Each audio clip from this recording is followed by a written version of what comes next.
Ladies and gentlemen, welcome to Loreweek. I'm your host, the Sick Runner.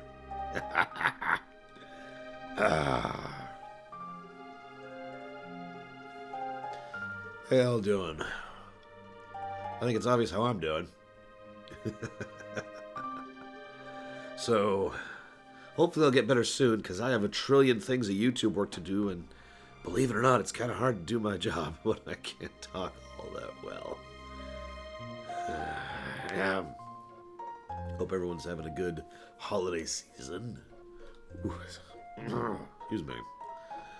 Don't worry, I've got a giant thing of Kleenex right here, just in case.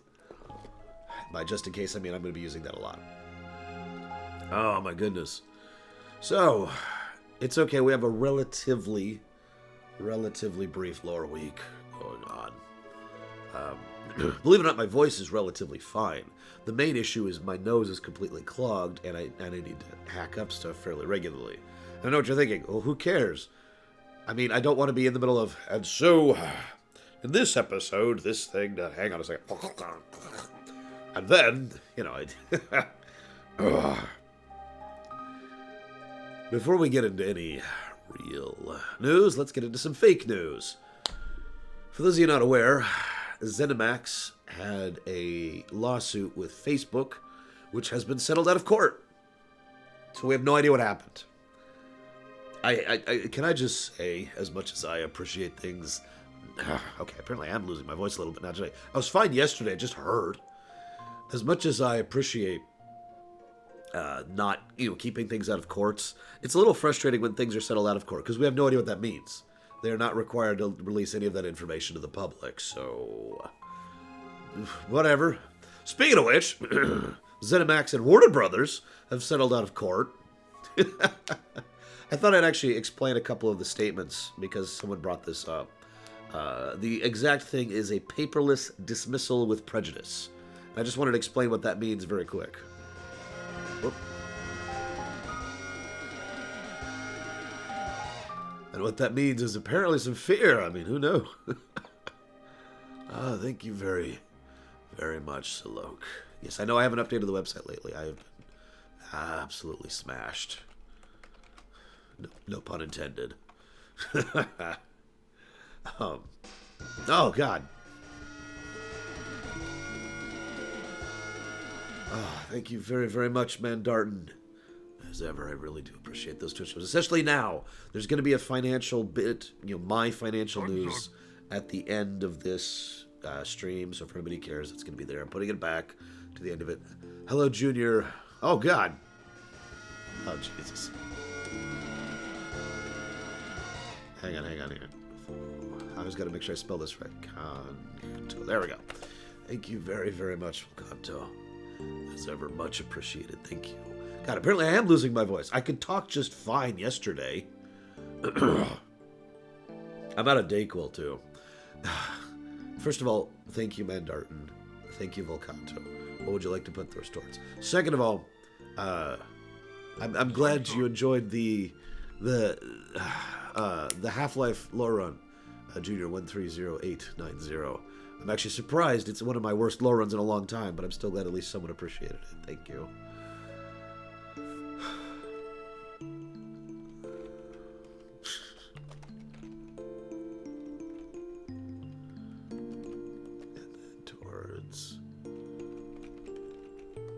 Okay. So, paperless dismissal with prejudice. So, there's actually two parts of that statement. Paperless means whatever happened... Oh, my God.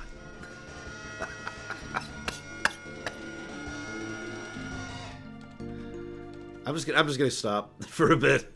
Everyone get it out of your system. Go ahead. Oh, my God. Thank you very, very much, Myron. As ever, I do greatly appreciate that support. Anyone else? Anyone else? Am I good?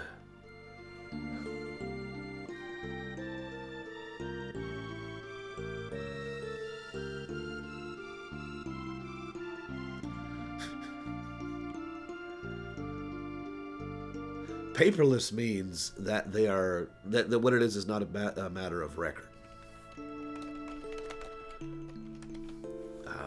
And thank you again, Volcanto. Jotted it down. So in other words, whatever they're doing is completely off books and off record and off the courts. That's just what paperless means.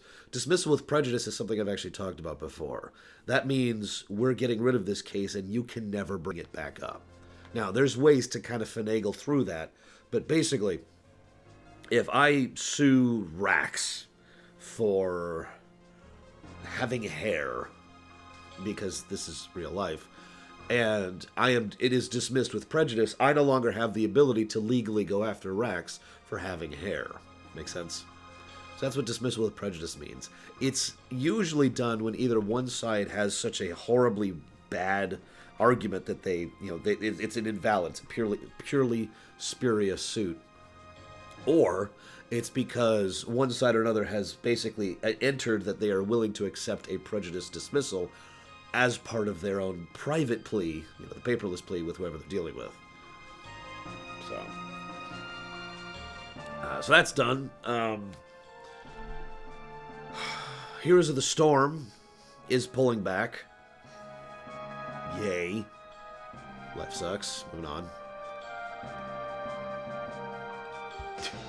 God damn it. I knew it. Oh my god. Thank you very, very much, Ludo. I know it sounds stupid, but I do appreciate it. Thank you.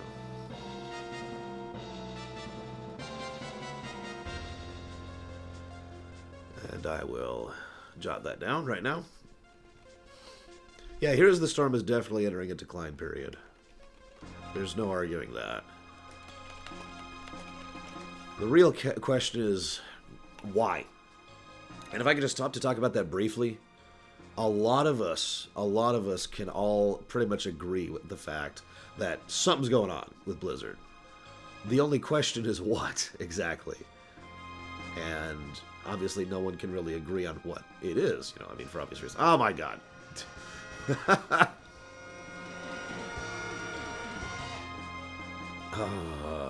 Thank you very, very much, Carino.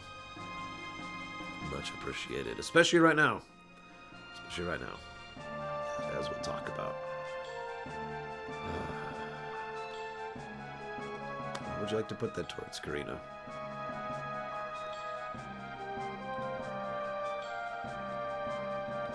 Well, the most common thing is people say that Activision is the reason why. I don't actually, if I could give my opinion on it, I don't think that's 100% true. In fact, I would tell you exactly who I think is behind it, but I don't have the picture up right now. I guess I can look it up really quick. Hang on. Oh my god.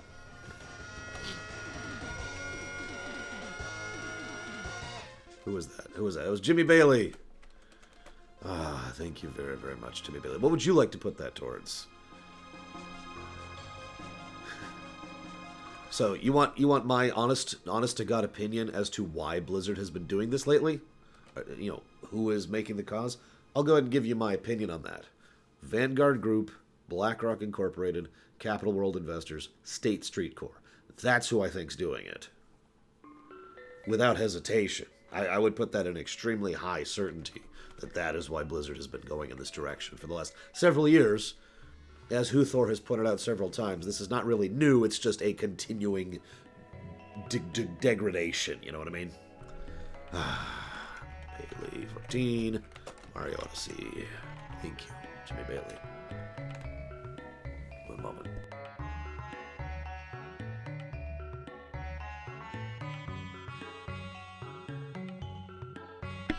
So anyways, yeah, for those of you wondering about specifics, Heroes of the Storm has discontinued... Well, okay, rewind for a second.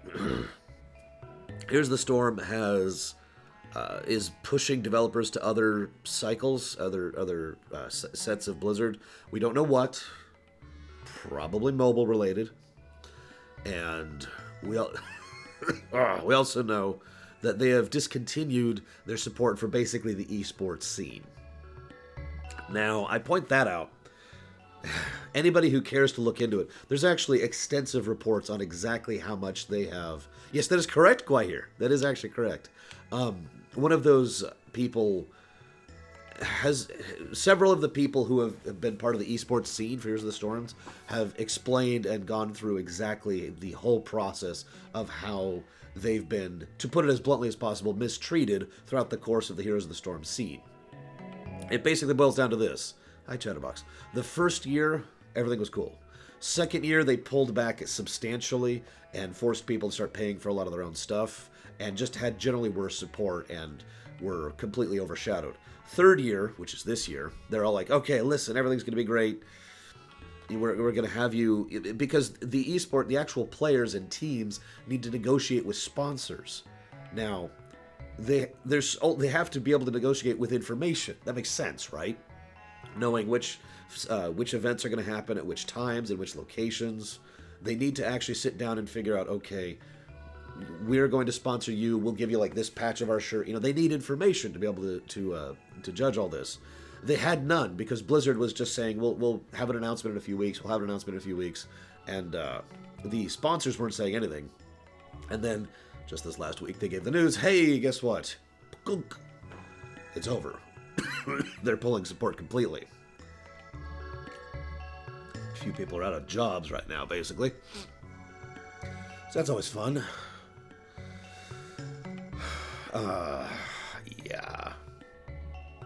Don't worry, I'm sure when Heroes of the Storm Mobile comes out, it'll be fine. I'm sorry, I'm trying to be flippant, but this sucks. I mean, how many of you remember the last time you got fired? I remember the last time I got fired. It was right before I started doing this show. With Blizzard in general. All right, with Blizzard in general. We'll see. As I've said before, I'm done with Blizzard for the moment. I'm no longer a Blizzard fan. Probably haven't been for a while, to be completely honest. But I do want to keep reporting on stuff that happens because obviously people do care about this sort of thing. Because it makes money, Guahir. I mean, that's so obvious. Duh. Speaking of weird financial decisions, how many of you have seen Red Dead Redemption 2's monetization method over in RDR Online?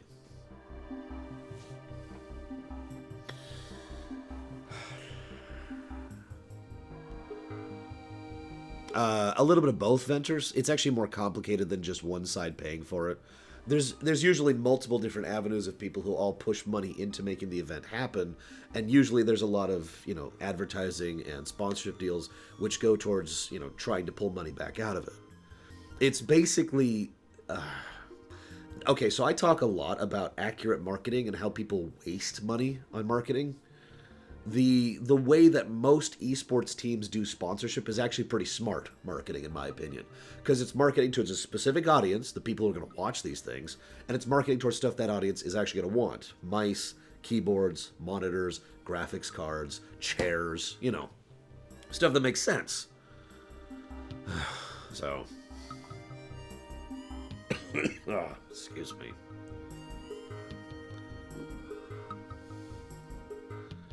So anywho,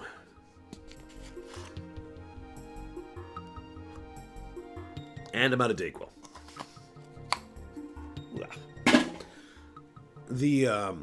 It's true. There are chair sponsors for esports. All I'm going to say about the Red Dead Redemption Online thing is this. Why is anyone surprised by this? I'm dead serious. Have you guys not been playing Grand Theft Auto Online? Have you not been paying attention to GTA Online? Come on. Right? Near as I can tell, it's basically the exact same financial model as GTA Online towards the end of GTA Online's existence. And I know I hate to remind you guys, but GTA Online made so much money, it actually made it the most successful financial entertainment thing ever. Not just game. I stress that. I know Sterling does this too. I stress that because it really needs to be stated that Star Wars has not made as much money as GTA Online has. Think about that for a second. Anyways. So yeah, this is not a surprise. Of course they're doing the same damn thing. It already worked. It already excessively worked, you know?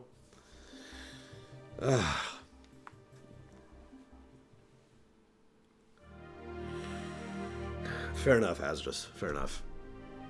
What else? So, yeah, Sonic. You guys saw me pop it up there.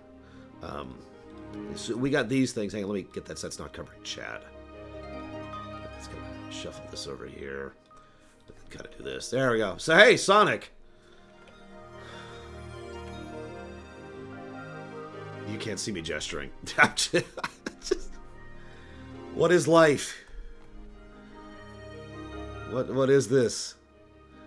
Okay, no. In all total sincerity, if I could just be completely honest with you for a second. Here, okay. Oh, God, I can't even gesture properly. Hang on. Oh, it's... There we go. Okay. This doesn't bother me as much as most people seem to be bothered by it. Because the internet's been blowing up about, oh my God, it looks awful. Now, that being said, I do think they made one significant mistake with this. Can anyone guess what that is, out of curiosity?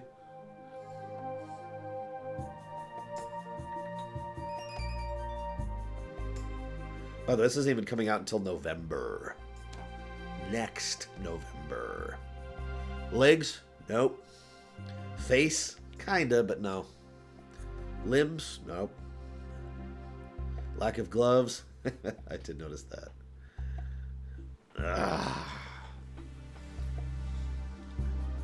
Fur? Nope. Too realistic? Not really. Head being too large. Getting there. It's the basic. It is basically the head, but specifically, it's the spikes on the head. If they were going this route with it, the overall presentation of the body would have worked better if they had either shrunk the head in its entirety or properly balanced its ratio of spike to face. And instead, what we have is basically a head that looks like it doesn't fit at all on the rest of the body. Right? And we can... It's... So the spikes are huge for some reason. Even though... Okay. Let's just real talk here for a second, okay? If you're committed, for whatever reason, to doing a live-action cartoon movie, right? If you're committed to that, you need to sit down and actually interpret the work so it looks believable. If you just convert straight... Yes, I did, Leander. If you just convert straight from the cartoon into real life, it's not going to look correct. Just like this doesn't look correct, right? Shrink the head a little bit. Make the face a little bit more proportioned. Change the pattern of the spikes. You know, actually spend some real time and effort on it. Exactly, Max Time. The body actually doesn't bother me at all if you do this. And that's the problem here. Which, of course, leads us to this image. I'll go and pull up the other one here. This one's even better. How's this one for a fun one? What I find amusing about this is nobody I've seen has actually pointed out the details that are in this one. Like, Sonic was here. Of course, said was, because Sonic can't spell, obviously. The lightning that's still on his shoes, etc.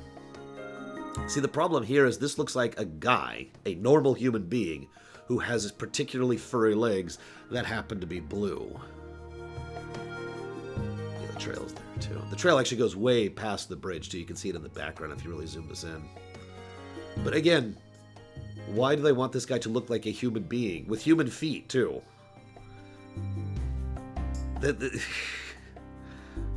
There's a difference between human and believable. Come on, guys. And you know what's funny? If I could just be so bold. Oh yeah, also, as I can say really quick here, this is like the dumbest camera angle you could ever possibly come up with. I mean, I don't even think I need to make that point. Hey, look, I'm taking a picture from in between my thighs. Or, worse, someone else is.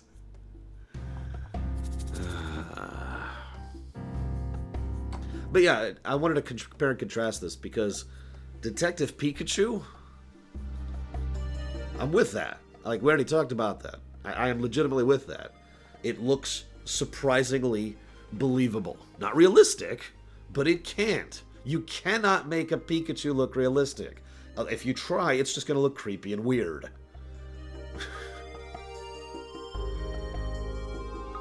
Right? So, they did what they did with it. They modeled it and made it look like it works. Honestly, I'm actually kind of excited about Detective Pikachu, mostly just because it looks like they put some honest-to-God effort into it. This Sonic movie just looks like... Huh? Now, Mandarton said something I want to comment on as well. Oh, God, Chatterbox. We may never know. Mandarton mentioned this in chat, the fact that it looks like a fan art project. And I think that's my biggest complaint, by far. I know I kind of cheated earlier by pointing out the head and spikes, but no. My real biggest complaint is this looks like a Photoshop. Here, look. This looks like a Photoshop. This looks like someone on Cracked or Kotaku or whatever just threw together for fun in an afternoon. And I'm not saying that that's not a difficult thing. It doesn't deserve its own thing. But the point is, that's what this looks like. This does not look polished. This does not look like a film studio which spent millions of dollars put this together. And as an aside, and if I could just be completely blunt, and I feel like we brought this up before too, how many of you guys have seen Who Framed Roger Rabbit?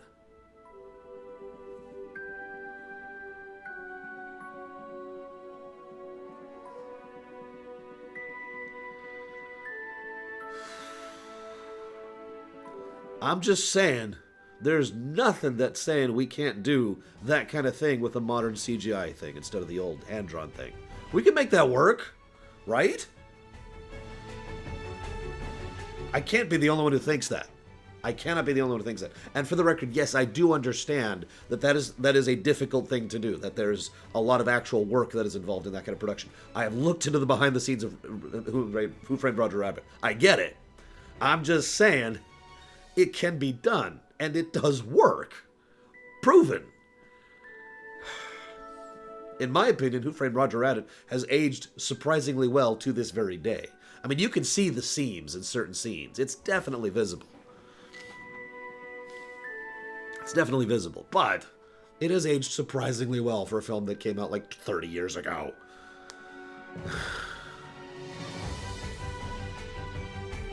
Also, Space Jam. It's nice to know that at least someone else out there likes Space Jam. I'd play the music, but I'd get copyrighted to hell and back. Just picture it in your head really quick. Oh my god. Anyways. Well, thank you, Jesse. I'm glad you liked it, despite, everything that's wrong with me, especially right now. Oh my god.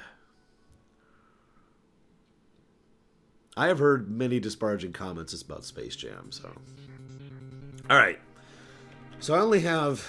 That's actually basically it for, random news. Not a lot happened this week, aside from one big thing, which we'll be talking about last. So... Tumblr questions.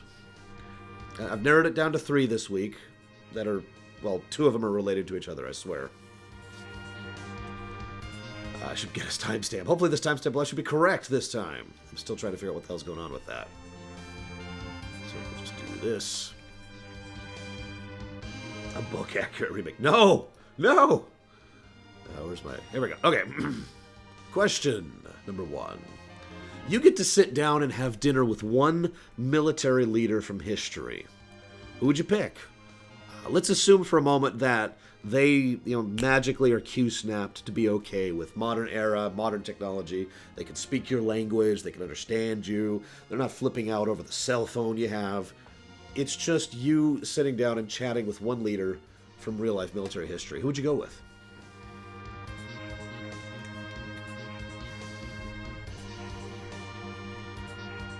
Yes, this is a song from Final Fantasy IV, Lore Reloaded. By the way, hi, Lore Reloaded. So what do we got here? Belisarius. Belisarius is one of the 2 I'm debating. Who we got? It was Attila. I don't know. I'm not going to try to pronounce that. I don't want to screw it up. Caesar, or Kaiser if you prefer.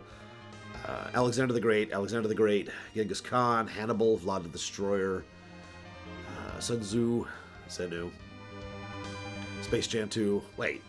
The Duke of Wellington, Napoleon, Hojo Tokimon, General Achunlek. I'm going to be screwing this up.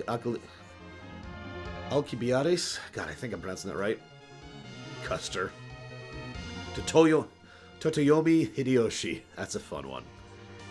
Hiya Qualitas. Scipio Africanicus. That would be an Africanus. Excuse me. That would be a fun one. Douglas Haig. I'm with it. Yeah, so my two, by the way, to go ahead and answer this personally, and I'm really torn between the two. I'd probably just flip a coin. Is either Admiral Yi of Korea or Belisarius of the Byzantines. I have been a big fan of both aspects of history for a lot of my life, since I was in school. Karl XII of Sweden, yeah, I'm with that. Eisenhower, interesting choice. Sherman, Oda Nobunaga, Mustafa Kemal Ataturk.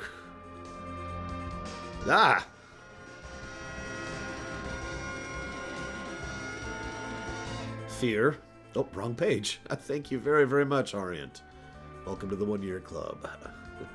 As ever, very much appreciated. What would you like to put that towards, Orient? Thank you for sticking with my poor, sick, stupid, bald face for a year. The Babylonian Gilgamesh, assuming he existed. Rommel, Patton.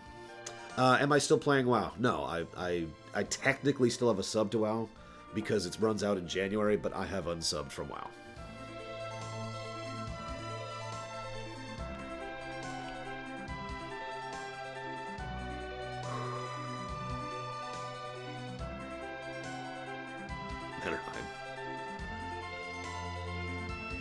Pathfinder, you got it, Arian.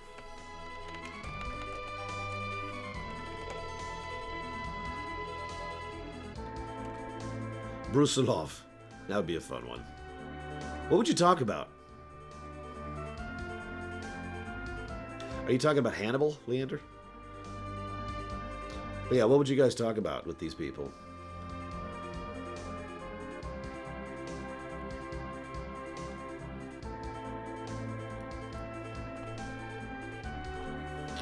I have not, Crazy Norse, no. Hi, Grey Wolf. We were talking about military leaders from history. What shaped their strategy? Yeah. Like, I would love to know what was going through their heads in the moment. Like, what were you thinking at this point? What actually happened at this battle? We have records of it, but, I mean, you know, we're talking about stuff centuries ago. So I would, you know, what happened at this? I would get a list. I'd be like, okay, listen. What happened at this battle? What happened at this battle? Why did this happen here? Why did you do this? What was going through your head of this? You know, I would love to know how they came up with some of these ideas and concepts, you know. It would be really interesting, I think. Kind of pick their brains and then absorb their powers and rule on high. Sorry, we're not there yet.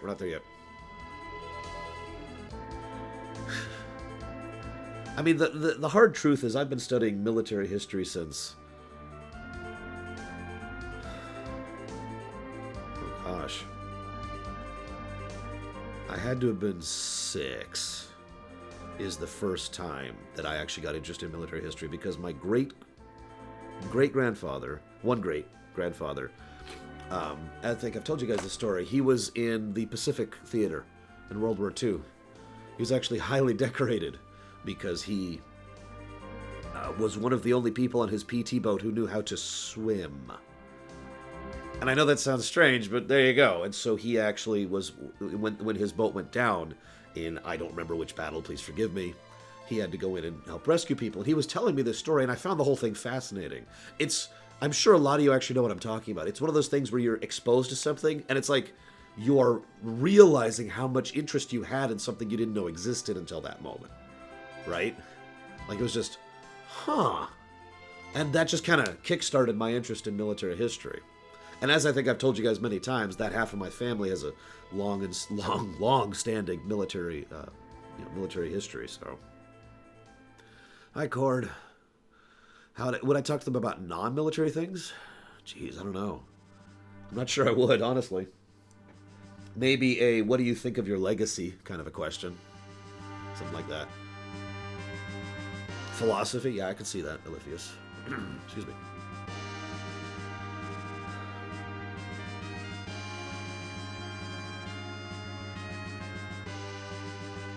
I could see that, Hazardous. That's a good pick. I don't remember Chatterbox. I'm not that good with names, as some of you probably know. Guerrilla tactics. Yeah. Let's talk about how messy guerrilla tactics are. Joe Patton. Yeah, someone said Edmund Duke earlier. That'd be funny. Just, where the hell am I? Well, you're in the past, technically. Oh. Okay. Well, I guess I'll just hang out around here for a bit. And then I'd introduce him to cheesecake.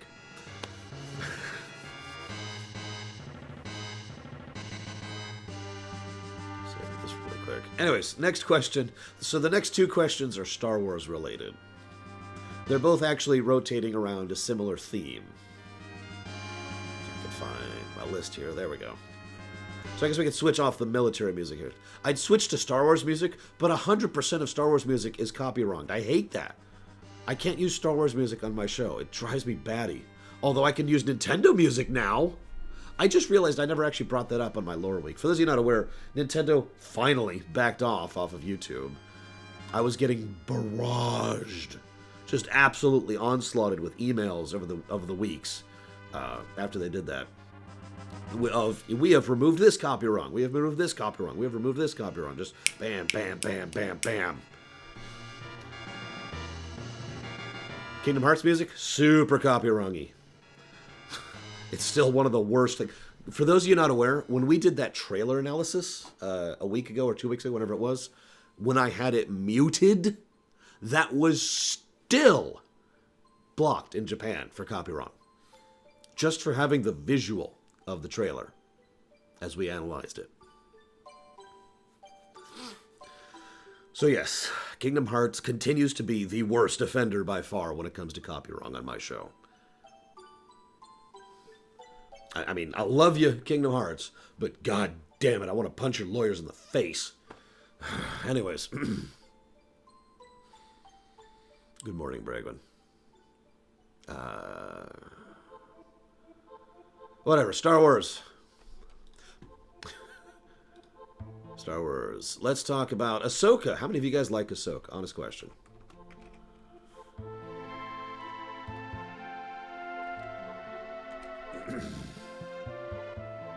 Use puppets. So then, Zemnis.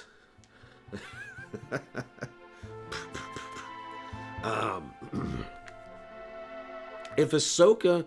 So you remember the end... I can't ask this question without spoiling Clone Wars, by the way. So, spoilers for the Clone Wars. This is your big warning. Spoilers. Spoilers. Spoilers. She's okay, I guess, if you like compelling layered characters. Love you, Mandartin. At the end of Season 5 of the Clone Wars, and I'm trying to say that very specifically, the Clone Wars, because there's the Clone Wars, and then there's Clone Wars, which is the animated thing, and the Clone Wars was the CGI thing. But anyways, at the end of the Clone Wars Season 5, Ahsoka is falsely accused of a crime for which she was facing execution. Now, I just recently talked about these over on my The Clone Wars Mini Nations. Now, they were going to execute her for that. So, the question now becomes, if Ahsoka had actually been executed after that trial, it's basically a what if. Do you think Anakin would have split from the Order? Do you think he would have been more antagonistic? How would Obi-Wan try to help his brother? Would Obi-Wan or Yoda try to help him or make it worse? Would Palpatine have used it to sway him against the Jedi instead of the Padme thing? Padme thing, if you prefer. What if? Now, I've made this opinion several times, that Ahsoka is an integral part of the path of Darth Vader. I've said that many different times. It is my opinion that Ahsoka is one of the only reasons that Anakin managed to maintain a degree of stability as long as he did. And I'm pretty sure that if they had actually executed Anakin, that wouldn't have been the final bit of straw on his back. That would have been, there's a lot of straw on his back, and then someone flings a boulder onto it. And I mean that with total sincerity. Anakin would not have dealt with that well at all. Especially not at that point in his life. Yeah. Dying. Remember, this is the Anakin who nearly flipped out multiple times over her nearly being lost in combat with an enemy, which is something that he could have at least accepted. Being executed by his own superiors?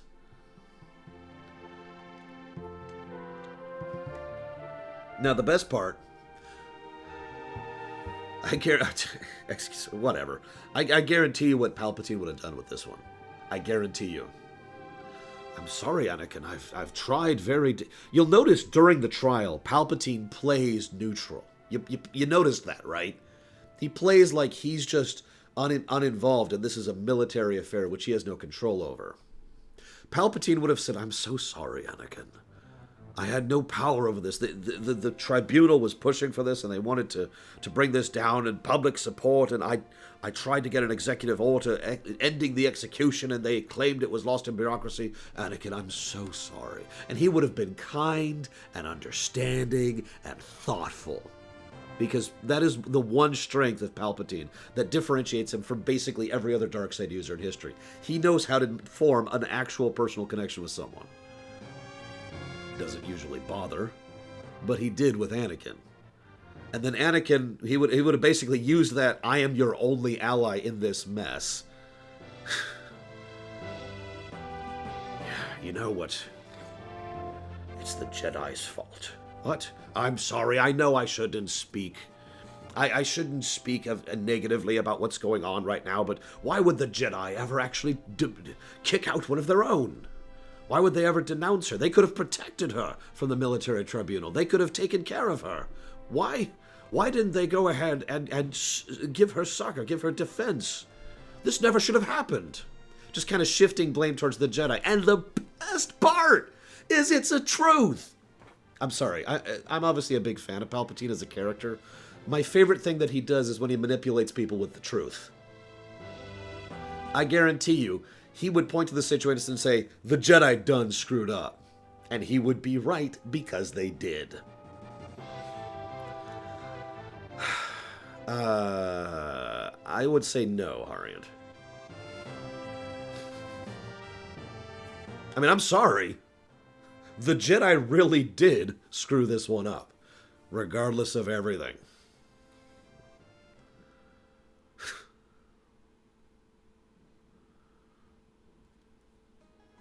But no, you're right, Harriet. This would completely change the future. There would be very likely no Luke and no Anakin in the future if this happened. Because this happened too early on in the Clone Wars. It was still 3 years before Episode 3. Something like that. So yeah, I think that would have been the end, and I think Palpatine would have basically won.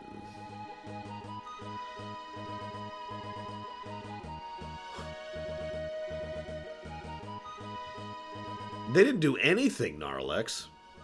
I actually pointed this out multiple times in my mini-nation. They were just like, well, there's a lot of extremely circumstantial evidence, none of which is hard whatsoever, conflicting us. So rather than bother to make a fuss, we're just going to eject you from the order, which means that the military tribunal will now have jurisdiction over you.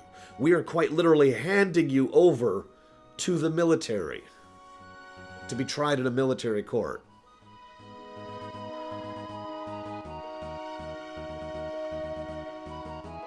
I cannot believe that the Order did that.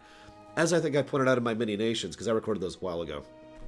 I gotta be honest, at multiple times during the Clone Wars, the Order tries to play at politics, and they're bad at it. No, we do not, Tigzar. So anyways, that's what I think.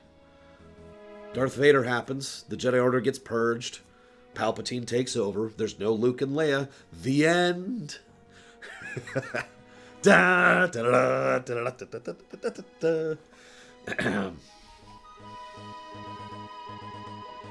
my answer to that question.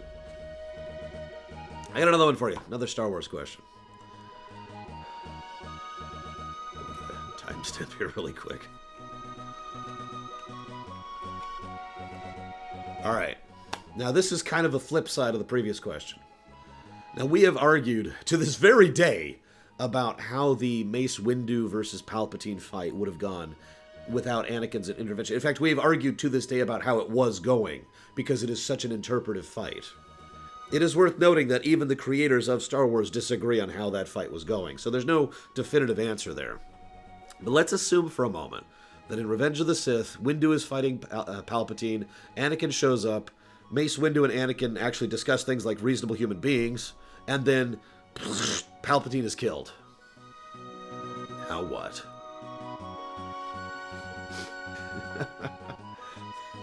How about that for a game changer?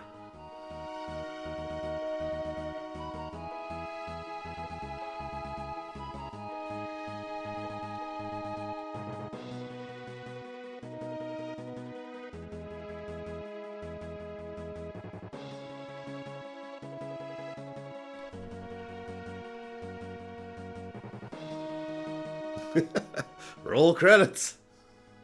Keeping in mind at that point in time, Dooku was dead as well. Although Maul was still alive at that point in time.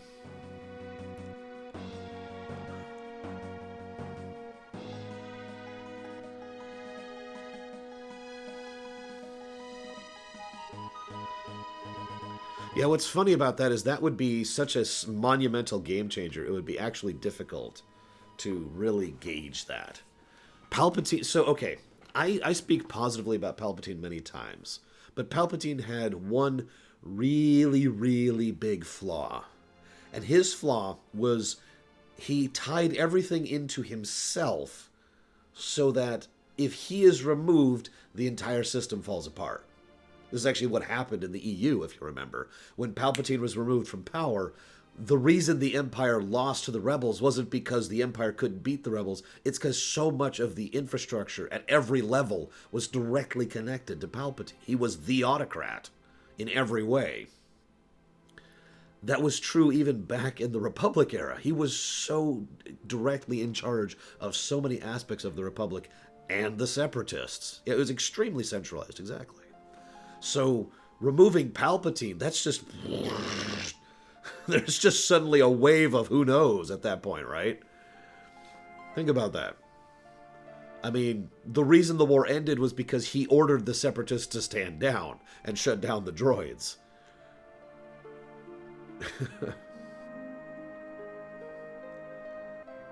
And of course, since Palpatine already had many of the pieces of his puzzle in place, it's entirely possible the Jedi still would have been ostracized and legally or publicly shamed or actually tried for treason for this.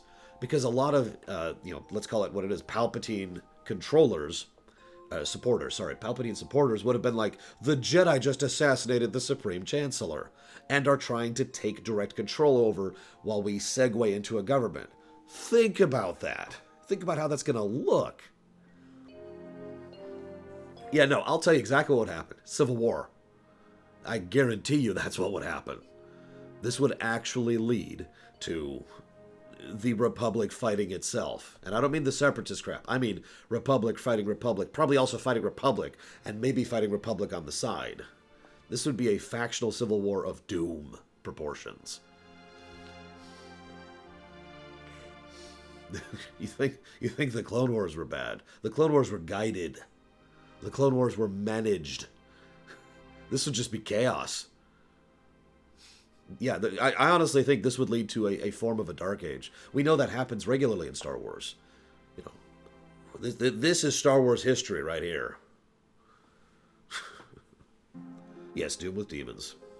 Oh God, that'd be horrible, Tixar. I don't even want to think about that one. But yeah, this would be a true anarchistic... Yeah, the Republic would shatter. Completely shatter. Everyone would be trying to scrabble for pieces. We'd see warlords. We'd see the militaries factioning up. The Hutts would try... I guarantee the Hutts would move in and start taking power. Maul could probably actually rule. Yeah. I mean, this would descend into a mess, basically. That's my thinking, just to go ahead and answer that one. Now, the funny part is, in this question, which side would Anakin take? That's a very good question. That is actually a legitimately good question. I don't know, is my answer. What do you guys think? Let's address Texar's question to you guys. Of the many sides that would exist in this conflict, where do you think Anakin would lie? Because I could see one of two possibilities, but I want to hear your thoughts first.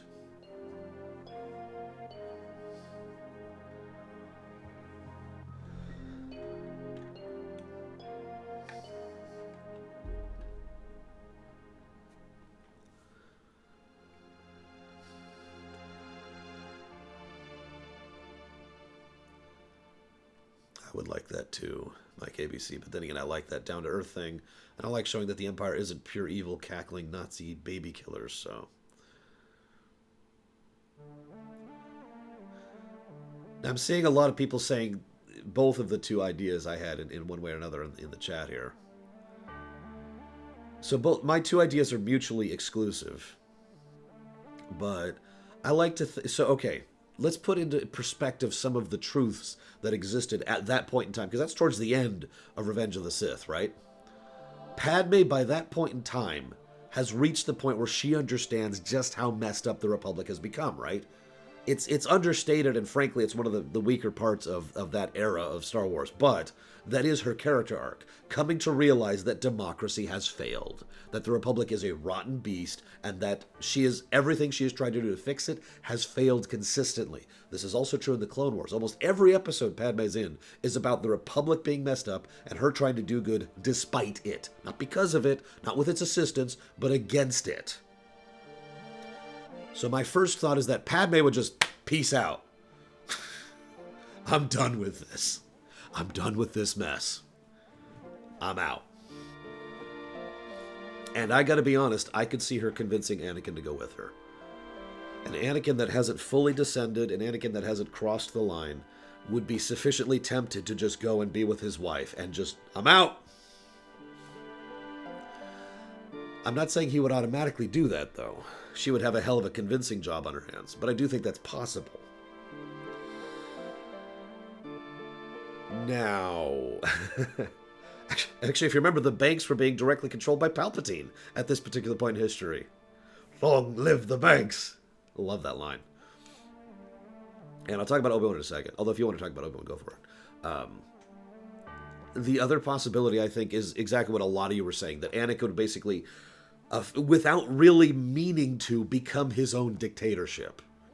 Like, there would be no, I shall rule on high as Sultan. He would just say, okay, we need to get some order in on this, right?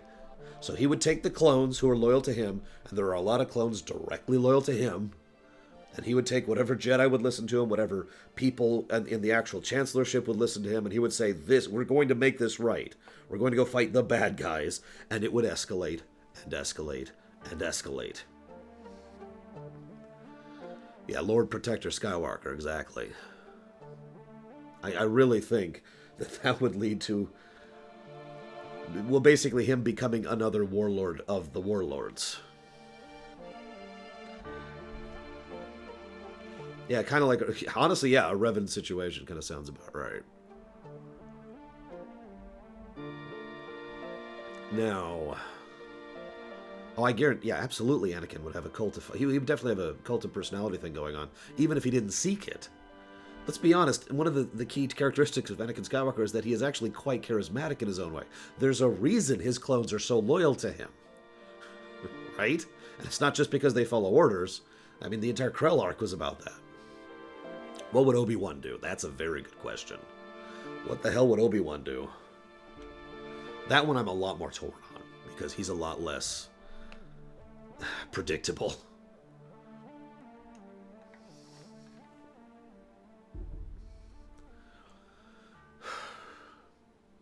You can't claim that your allegiance belongs to the Republic and to democracy when neither exists.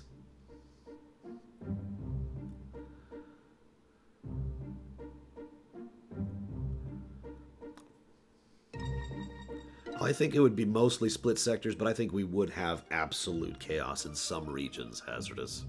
Especially the regions where individual fleet leaders or generals try to take control of their own particular droid army, which hasn't been shut down because Palpatine just died. and try to start their own little separatist army. Blackjack. Hookers. Someone asked about Thrawn earlier. I don't know. I haven't watched Rebels. I don't have a finger on the pulse of the new Thrawn, so I can't gauge his character. I don't know.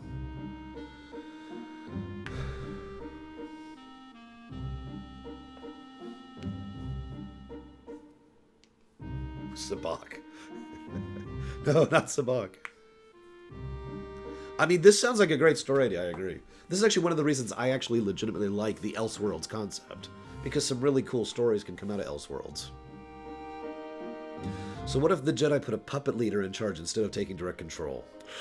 Honestly, I think that would just be another bad situation. It wouldn't be as publicly bad, but anyone in political circles would know that that leadership is a puppet. And so it would basically be the same problem, just slightly less public.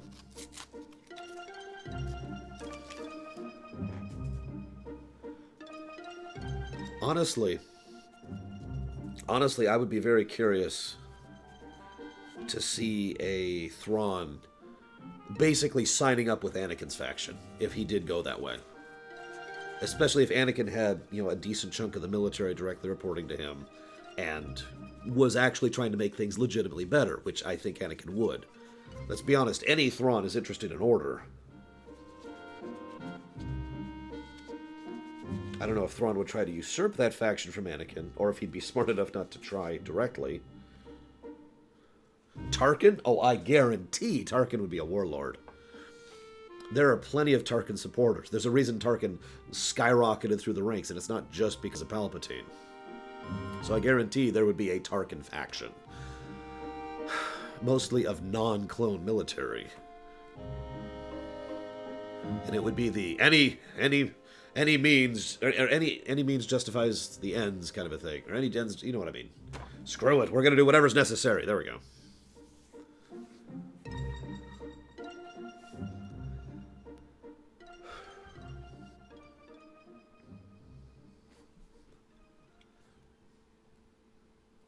Oh, jeez. I don't know who Qui-Gon would side with.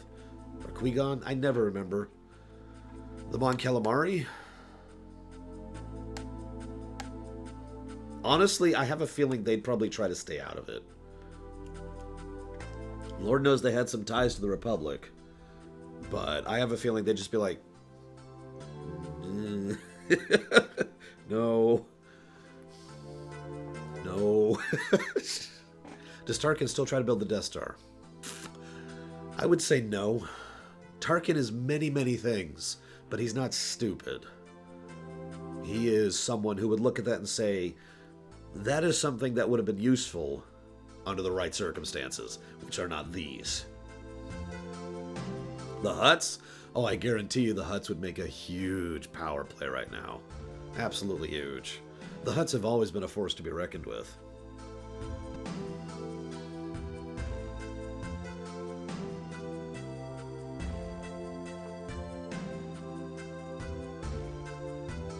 Would Dooku have a part to play in this? No, Dooku's dead by this point in history. That's kind of the funny part. Maul is still alive.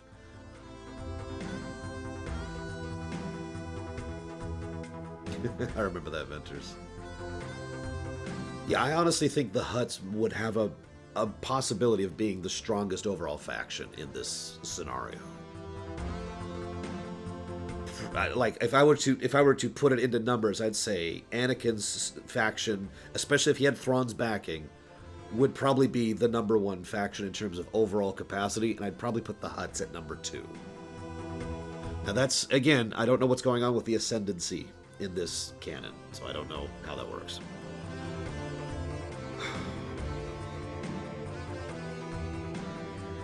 Oh, that would be so cool, Bregwin.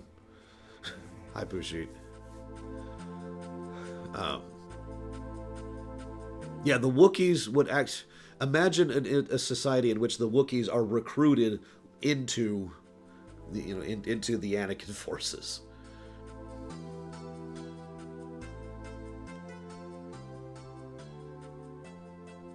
Well, see, the funny thing is, Nymph, if I was writing the story, I would probably actually combine both of my ideas for Anakin. Picture for a moment. All right, let's get some more Doom music going on.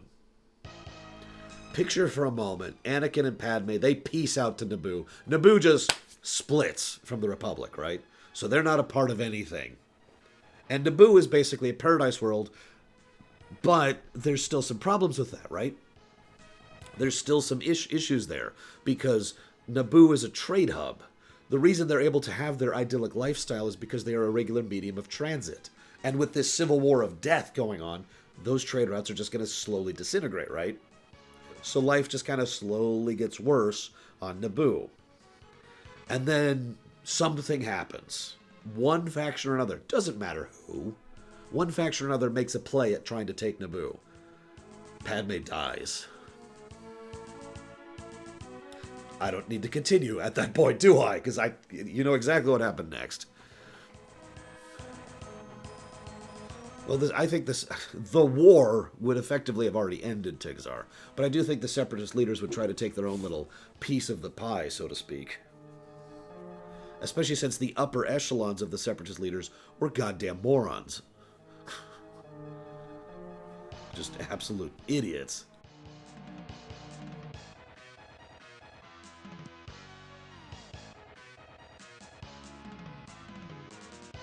Well, the cylindrical Death Star was stupid. But that was also built by the Hutts on the cheap, so, you know. Oh, we would assume that she gives birth before this. I still haven't had a chance to read the Malachor. I just don't have time. It's my usual problem nowadays.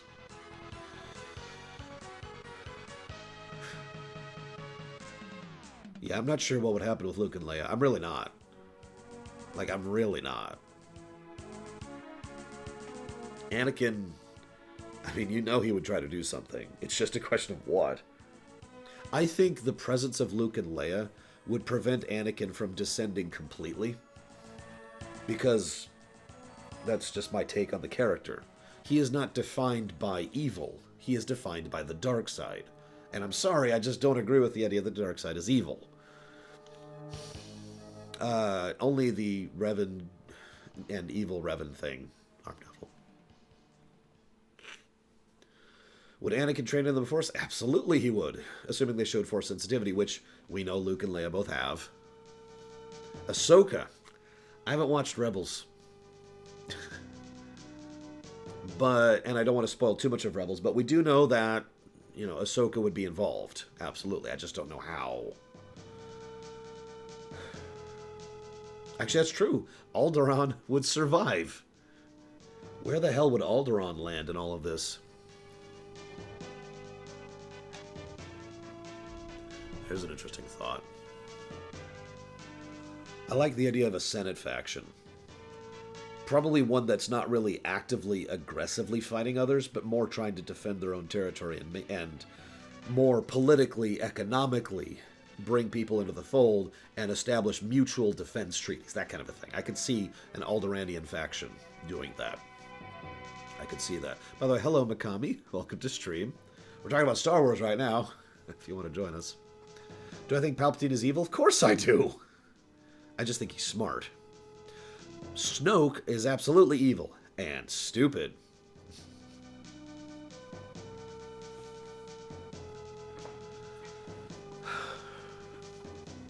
The Coruscant?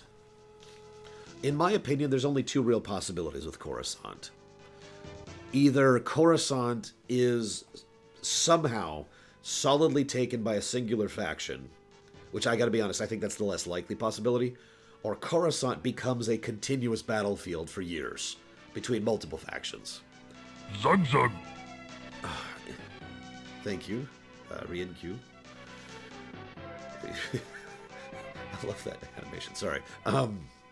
I think Coruscant would be a ground battle.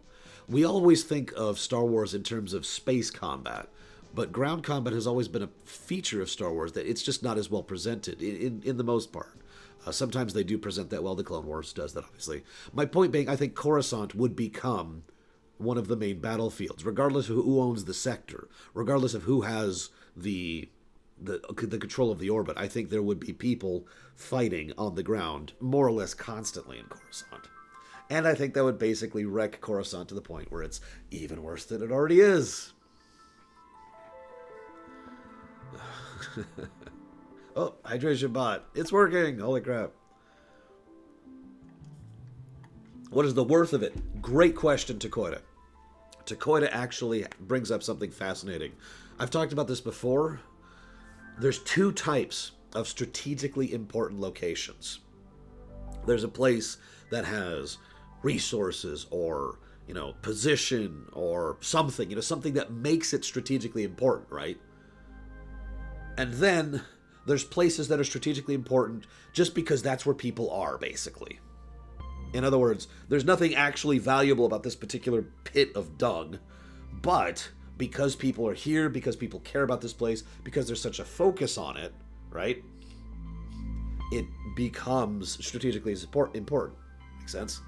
I've always said that Coruscant is in this latter category, because Coruscant isn't really all that important for anything. It is even on that big of a trade hub, really, not compared to other core worlds. But it's Coruscant.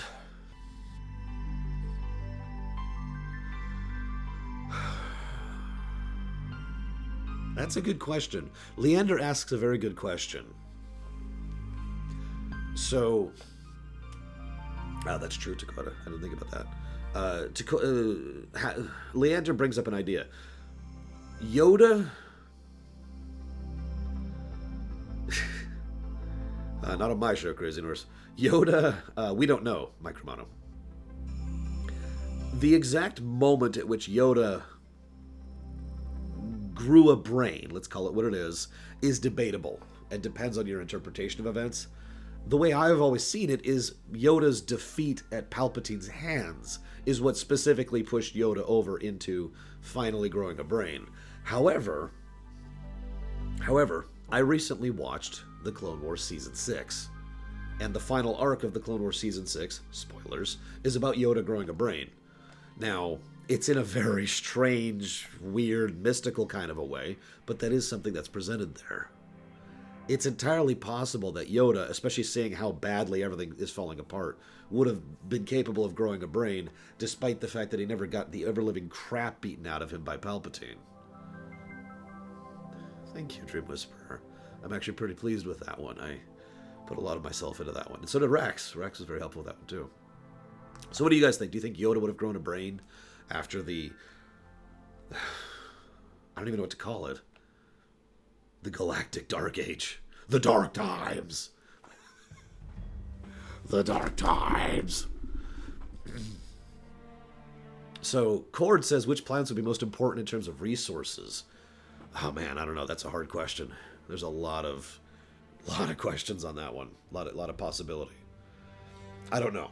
I'm just going to go ahead and go with that. I don't know. Because there's just too much. Hang on. Set the camera there. There we go. The Rise of the System Lords. Freaking gold.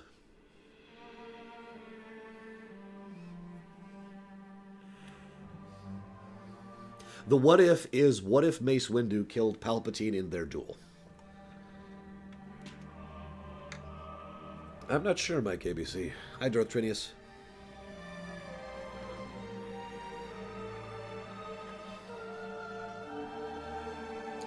Yes, hazardous. That's a good point. I've decided after some thought not to do, like... Basically, I'm not going to do a bunch of different polls because the format just wouldn't work for what I want to do. So we're just going to do it live on stream, hazardous. Star Wars. Infinite War. You got this, Lord Atlantean. Remember, cheats are your friend. Mace, I have no idea what happened with Mace, really. Mace... I mean... Well, it's on the website, Hazardous. At least it should be. I should double check that really quick.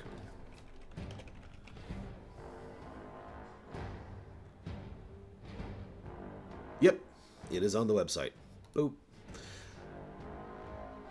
Mace is difficult for me to talk about. First of all, I've never been a huge fan of the character. But more to the point, Mace Windu is...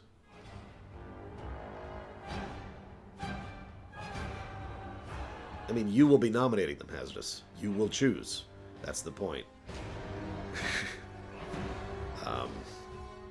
Mace Windu is someone who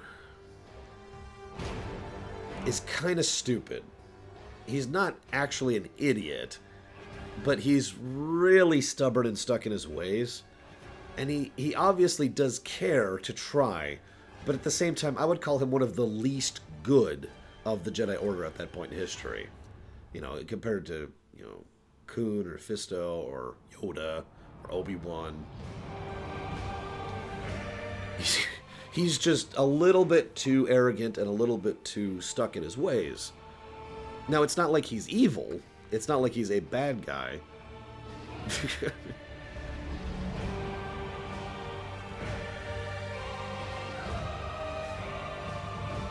Yeah, Windu also is very hot-headed. This is true in just about all of his presentations. So yeah, I agree with Leander. I could see Windu becoming far more militant.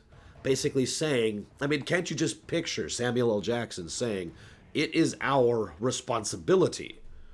We caused this mess. It is our duty, our responsibility, our commitment to try and fix this situation. To try and reach out and reestablish order so that the Republic can reform itself. And of course that wouldn't work, because it doesn't work that way. But you could just absolutely see him being like, Shakong, Shakong, Shakong, and trying to enforce his own way on things. And that's why this song is playing right now, because this is Mace Windu's song.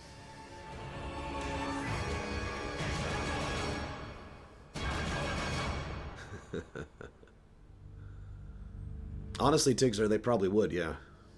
As I mentioned earlier.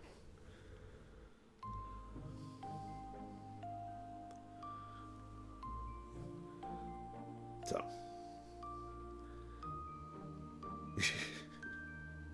Would Windu be a warlord? Honestly, yeah, I think Windu would become a warlord. I just don't think he'd be doing it for his own purposes. That's my point. I don't think Windu would be greedy or selfish like so many of the warlords would be. Windu would be like trying to fix the situation. Just doing it in his own wrong way. And considering that one of Windu's big things is that he's always just dancing on this edge of the Force, of the dark side. We'll see what... I mean, I can see that going a lot of different ways, honestly. Yeah, lawful neutral. That's a good way to put that. Jar Jar? Well, we all know what would happen to Jar Jar.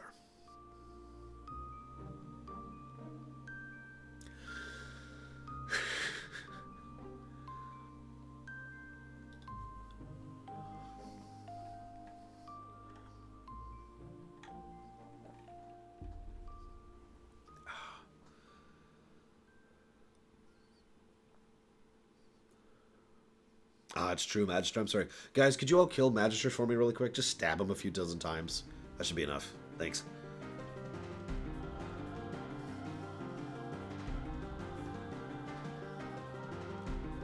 Only if it was changed, Starscream. I think there's just too many fundamental flaws with the attached mechanics to the junction system. You know, the drawing wasn't really that good.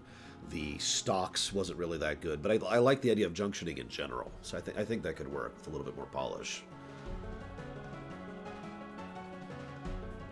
I actually don't know that version, Mikami.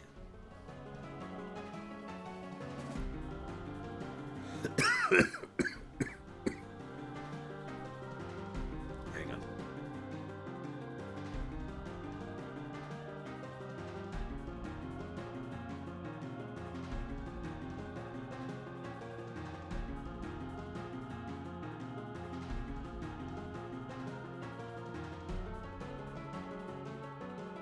Mentality hazardous. Mentality. See, Windu is... I will use the dark side carefully and precisely in combat, but the dark side is wrong and evil and horrible. So, what would happen with Han Let me get back to that one. What would happen with Londo? Let me get back to that one. What would happen with Boba? That's an easy one. The definitive version of play of FF8. There's only 3. Only 3 versions of FF8 exist.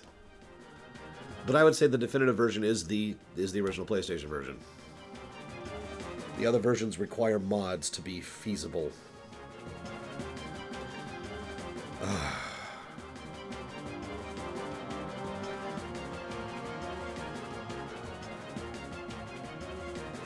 I think Boba Fett would have kind of done what he already did, honestly.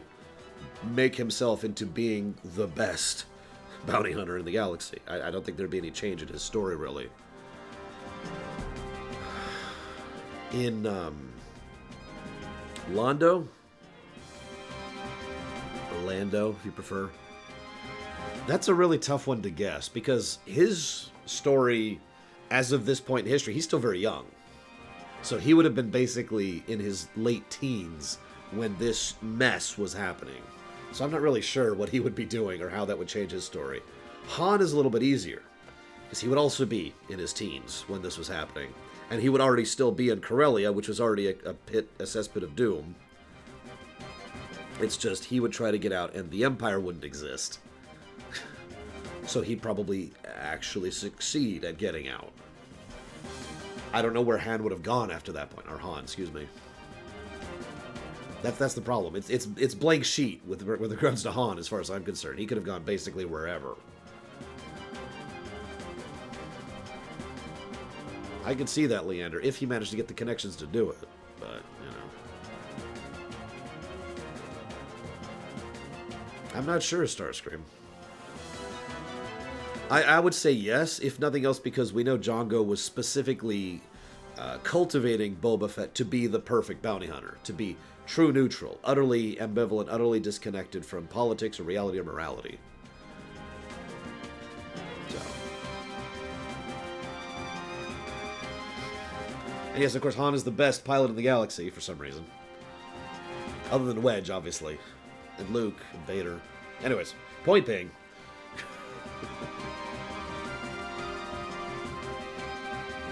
Here's a real question for you guys. What happened with Mara Jade?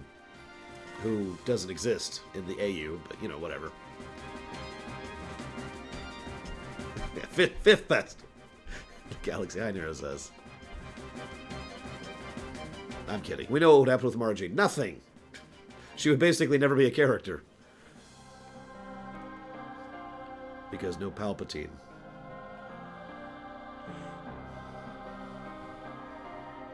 And I think the one character we all really care about the most, like really, is Boss Nass. What would he be doing in this environment?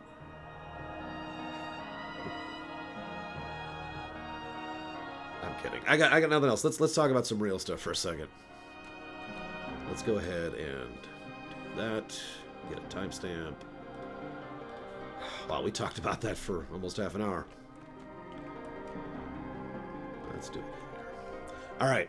So hang on, let's get some doomy music going on. Hang on, let's find some doom music. Kyle Katarn, I honestly don't know what would happen with Kyle. Corran, he'd probably just kind of segue his way into being one of the members of the Hutt cartels and use his mild force sensitivity to his advantage to increase his overall proclivity therein. But yeah, I don't know anything about Kyle Katarn, so I can't really speak to him. Doom music! Let me get some fresh water. Kai Lang would infect the galaxy and everyone would die.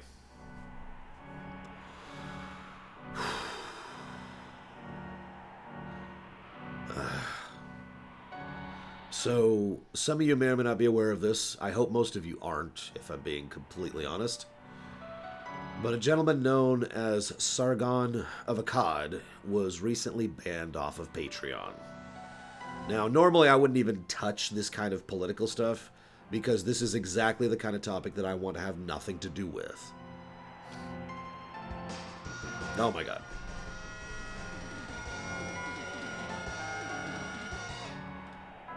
This kind of topic fills me with fear. Thank you very, very much, Zira Hunter. Much appreciated, as always. What would you like to put that towards? So anyways, yeah. banned as a creator. His Patreon account was shut down. He was also not the only one. I don't even remember everyone else who got banned. And to be honest, I don't care. That's not what I'm talking about. The chat's already getting polarized. Yeah, I don't care about his views. I don't care about his show. I really don't. That's not what I'm bringing this up for, okay? This is not, believe it or not, this isn't really a controversial topic. I have to start with that because that's what prompts this. Because Patreon has shut him down along with several other people. Now, that's a problem. That is a problem. That's issues related to that. Now, I want to say something real quick because I like to do my research before I talk about things. I have done my research on this incident, and near as I can tell, I have no truth to share with you. No definable evidence to give to you as far as the whys or the wherefores. I have heard a lot of people on both sides flinging a lot of mud at the other side, and nothing that approaches actual fact that I can share with you. You know what fact is that Patreon shut down his account, along with several other people's, which I don't know the names of right now. That's the fact. Everything else, I'm not willing to put a stamp on. I will say what Patreon's public reasoning is, because I've got it right here. Racial and homophobic slurs used to degrade another individual. That is the public reason that Patreon used. That isn't as concrete as it sounds.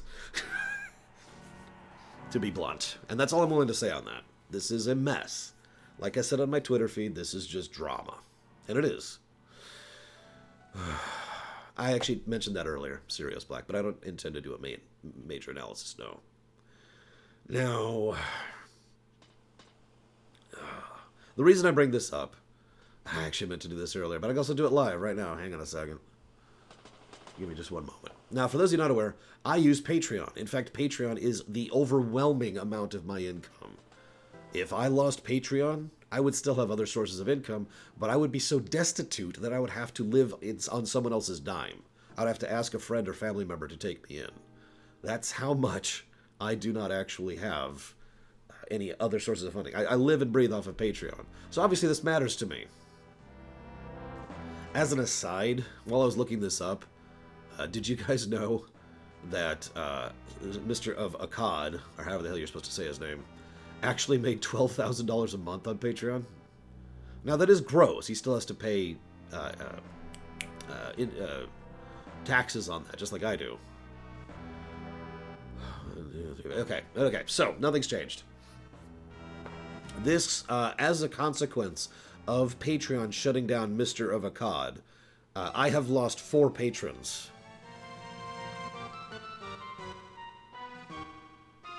Now, I want to bring this up.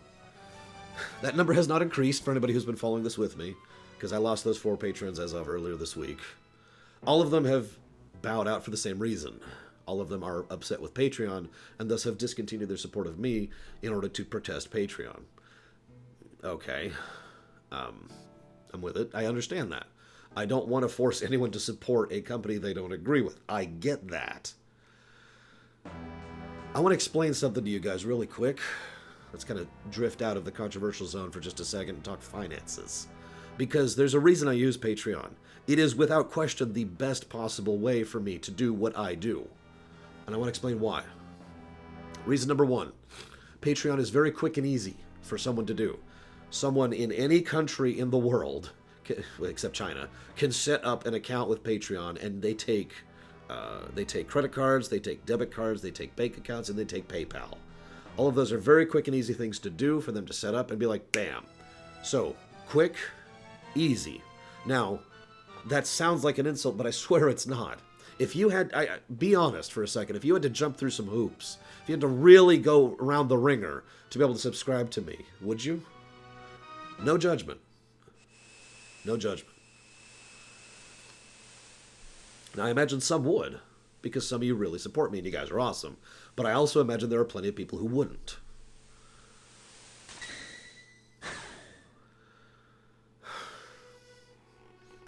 This is especially valid for new subscribers, by the way.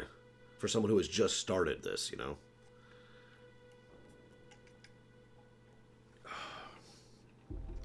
And yeah, it's worth noting Patreon is not completely convenient. There's only one other thing probably more convenient than that. We'll talk about that in a minute.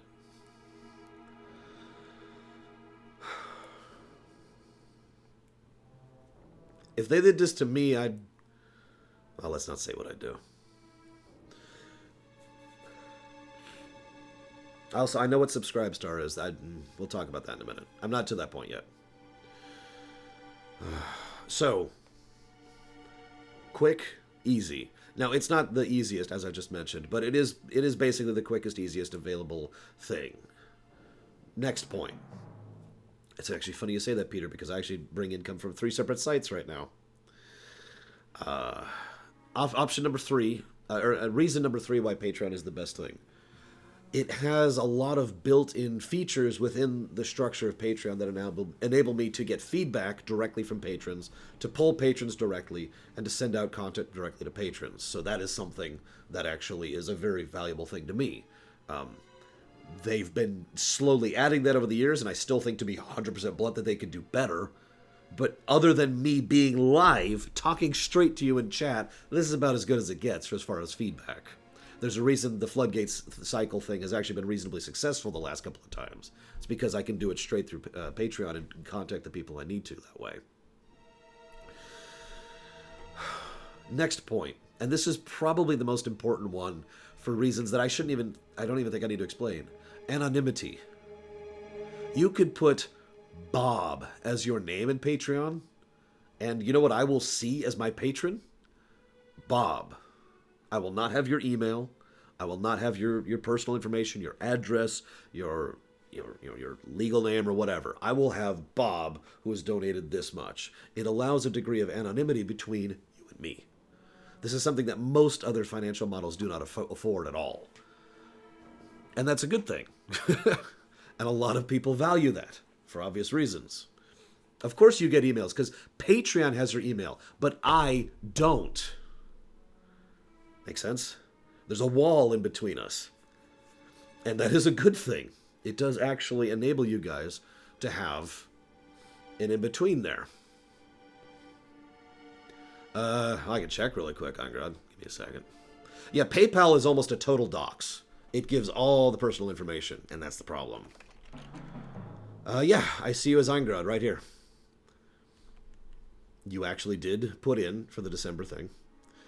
Please don't do that. This is one of the reasons why every time I do something like with the credits at the end of my videos, or when I talk about the floodgate cycle or anything like that, I insist that you have to reiterate using your Patreon name, because that's what I have.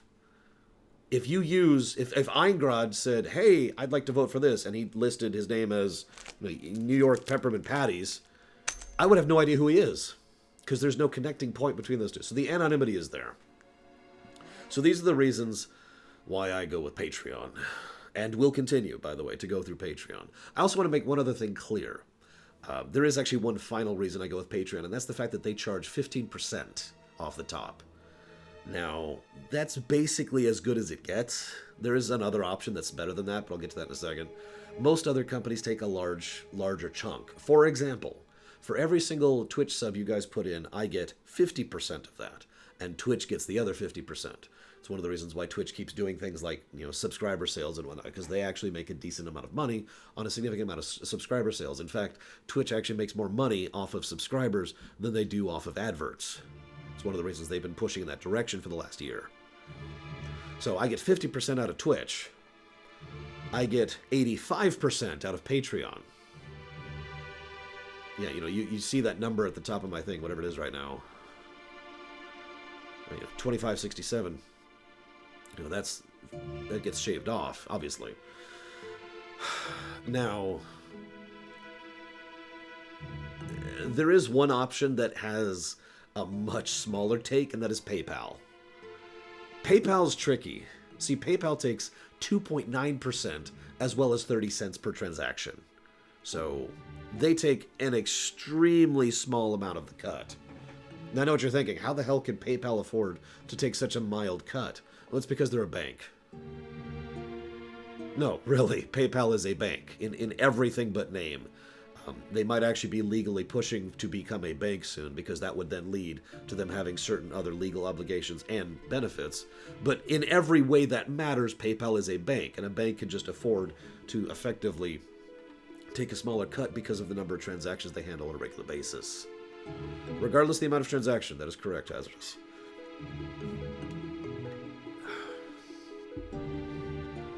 When someone donates $1,000, they get $29. Oh, well, I can't Halo, so I got nothing. Now, there are issues with PayPal. PayPal is kind of scummy. PayPal is also not above also blocking people or shutting people down for, transactions. Oh, the 30 cents? I believe the 30 cents is static, although I'm not sure about that, to be completely honest with you. I know the 2.9% is static. So PayPal can still play at politics, just like Patreon is currently doing. PayPal has played at politics in the past.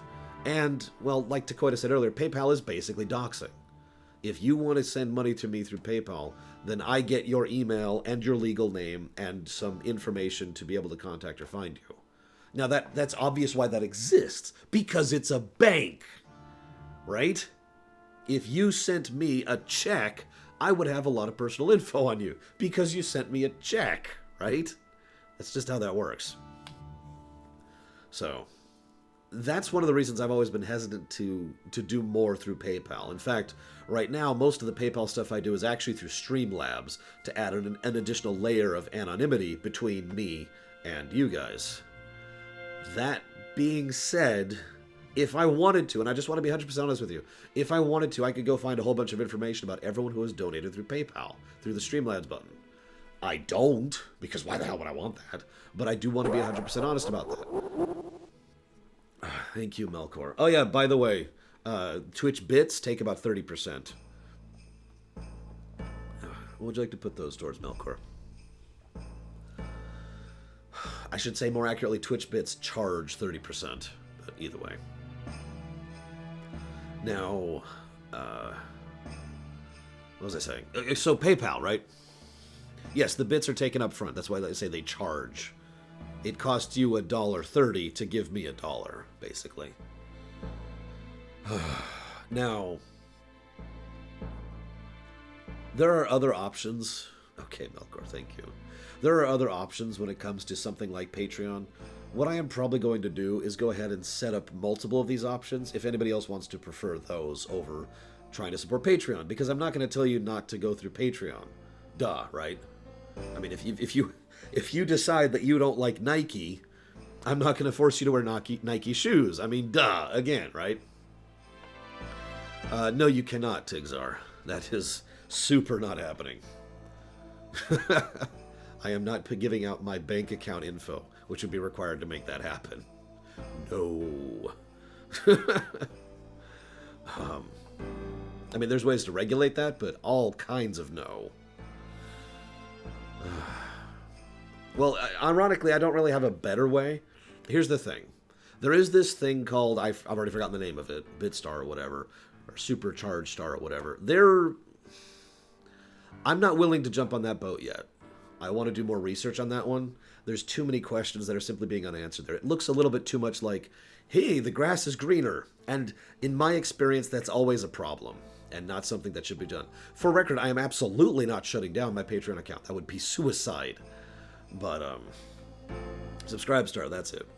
So I'll keep an eye on Subscribestar.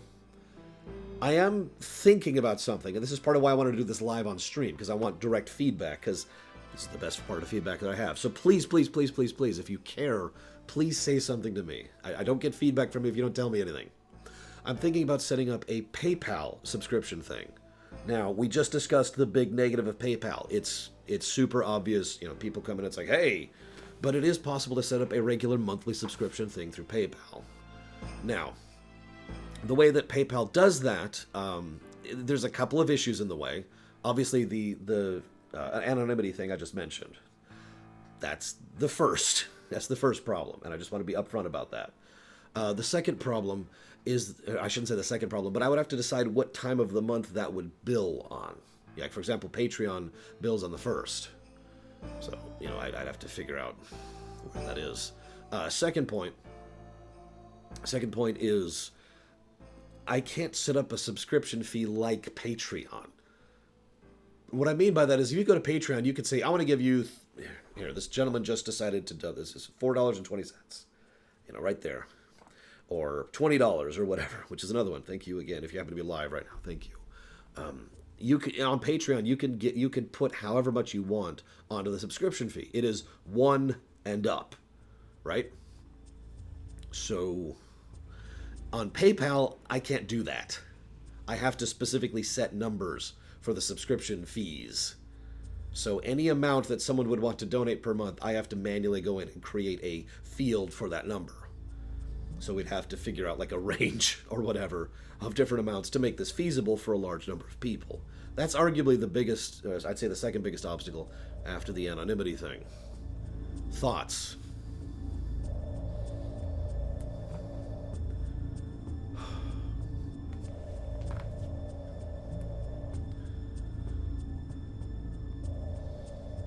If someone requests a refund through PayPal, I will basically have to do it. That's fine. I've actually done refunds through PayPal before. That does involve me figuring out your email and whatever your legal name is, but whatever.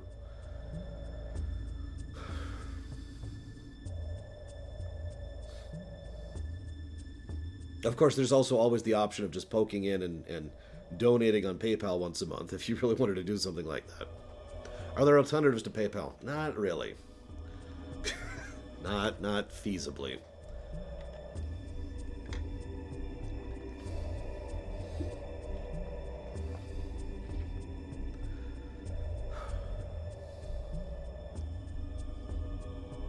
I'm also okay with setting it up if even just a few people want to. Like if 5 people say, hey, can you set up a subscription thing for us 5? Then I will go ahead and do that. I have no problem doing that.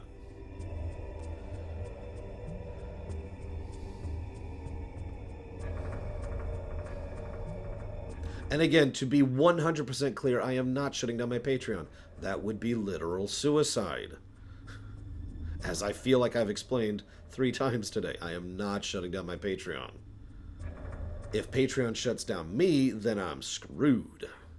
I'm not super worried about that. I talk about video games. I don't even cuss on my show.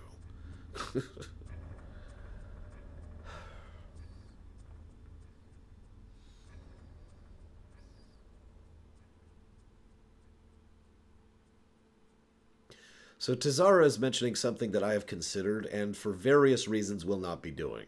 It's a good idea if circumstances existed that didn't, basically. If I have to cancel the Halloween streams, I will. I don't think anybody really cares about those anyways. I mean, Patreon could shut me down for any reason if they really wanted to, Myron. That's the main fear about this. If Patreon decided to shut me down, they could just do that. They have the power to do that. They have the legal capacity to do that. They're a company. I'm not particularly scared, to be honest with you. If I was, I'd be completely freaking out.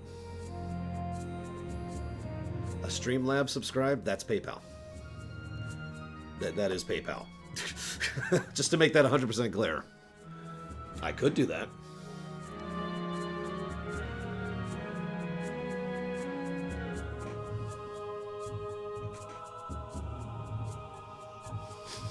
I mean, like I said, I'm willing to do that. I'm willing to do that. I really am.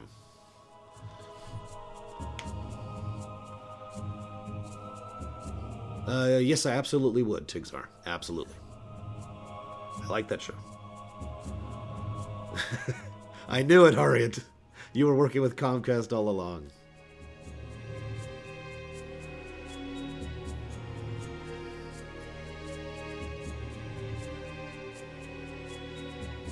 I'm reading everyone's feedback, by the way. Again, I need you to actually respond. Anybody watching this on YouTube, feel free to put a comment, too. I do read all of those. Believe it or not. Hang on. TAS is on Blu-ray now? Hang on. Batman, the Animated Series Blu-ray. Oh my god, it is. It's only $110. Yeah, that'll wait.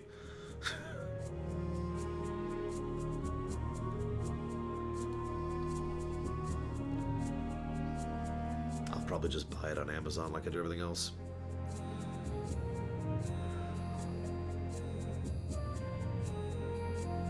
Yeah, no kidding, Leander. Well, thank you, Anselmo. I do hope you had a good wedding, by the way. I love weddings. I really do.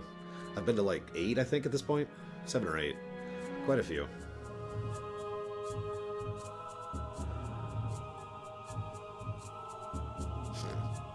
I mean, I do donate to charities, Plutonia.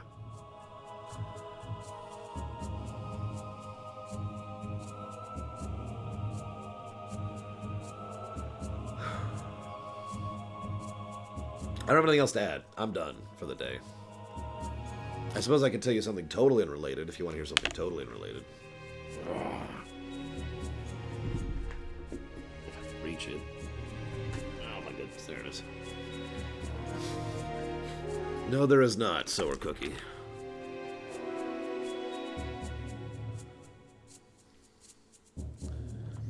Yeah, no problem, it's Elmo. So I have what I like to call cracks in my time, right? Like, you know, when I'm falling asleep or whatever. So I've been kind of playing Smash on the side.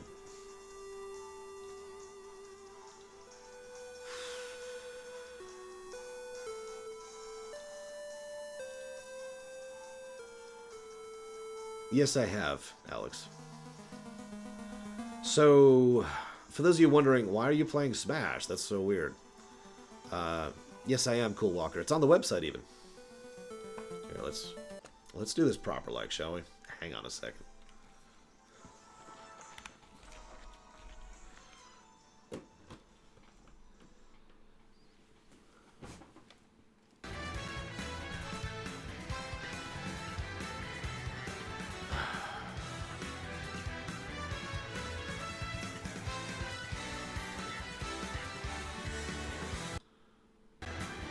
There we go.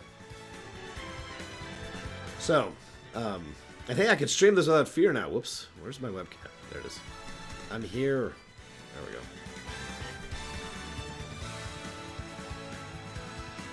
In the corner. So, this is what I've unlocked so far. You can kind of see here what I've got. Not a lot, if I'm being honest. I've been trying to... Okay, so I suck at this game a lot. And that's not me being my usual disparaging self. I actively suck at this game. So I've been kind of trying to pseudo-practice while unlocking new things. And I just got a new patron. Thank you, new patron, whose name I will not say. But yeah, so, like, as you can see here, I've actually completed a 8.1 classic with King K. Rool. He's the only one I'm even passably acceptable at. The only one I can do anything with. But I'm trying to get better at this game because I suck so badly. I'm actually legitimately afraid that you guys will hate watching me play this game whenever we get to the premiere run in February, by the way. So, I've been trying to get better, I swear to God. I've just been failing. Oh, Jesus. No, it does not, Dakota. Thank you very, very much, Milcinity. As ever, I do vastly appreciate those. Would you like to put that towards anything? Lucina? Sure. I've never played it as her ever, so why not? I'm sure this will work out great.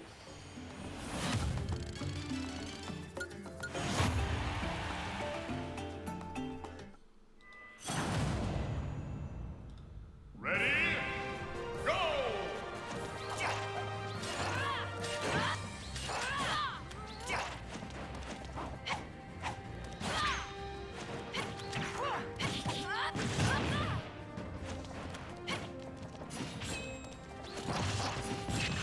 Trying to figure out the controls. I've never played Lucina ever, so I'm trying to figure out what I'm doing here. Anyways, this is kind of what I've been doing, though. Just trying to get used to characters and try to get better at it so that when I get to the premiere run, I can actually play the game on something other than 0 CPU. Stop that. Oh my god. Oh, Jesus, I have a mushroom. I have a mushroom. I'm dead. So, I suck at this game, as I think I already mentioned. So there's Lucina. Final results. Yes, I am debating. So someone asked, how is it a premiere run if I already played it? Well, how do I phrase this? Oh yeah, I was decent as Ike too, which is funny because I just played that game. Where the hell's Ike? I lost him. Ah, he's moved over here. No, I know that because I played Earthbound. I picked up on it too late to really do anything about it. I didn't even know what her recovery move was. Anyways, but yeah, I've just got to get good because I suck at this game. I need to be actually capable of successfully defeating the game in order to be able to do a premiere run at all. And if I could be 100% blunt for a second, and I do plan to talk about this during the premiere run of this, but I didn't rage quit Odyssey. Oh, you mean Assassin's Creed Odyssey? Right. I was gonna say, how do I phrase this? Ready? Go!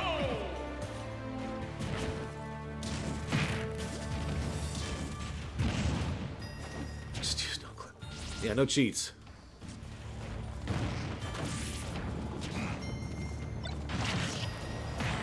No idea what any of her moves are. This might get unpleasant.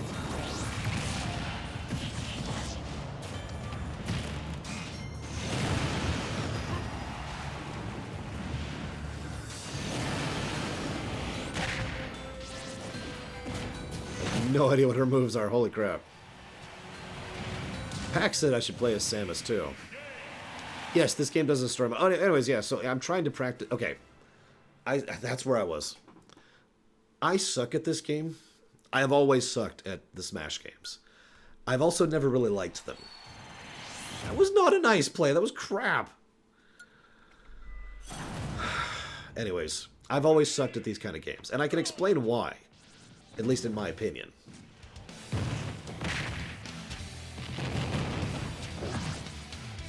Can anyone guess? Honest question. Preferably a non-meme guess.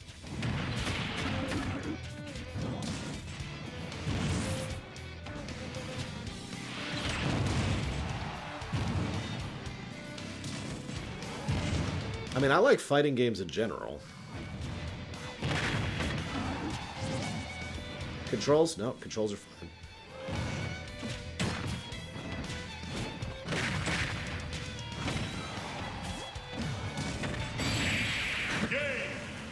Timing? Nope. As I can prove in Dissidia, I actually know how to be very quick in these kind of games. I don't know, Harian. Too chaotic? Nope. Ready? Go! For the record, I haven't even looked at Spirit Mode. I haven't even selected it in the menu. I'm trying to go in as blind as I can on that one.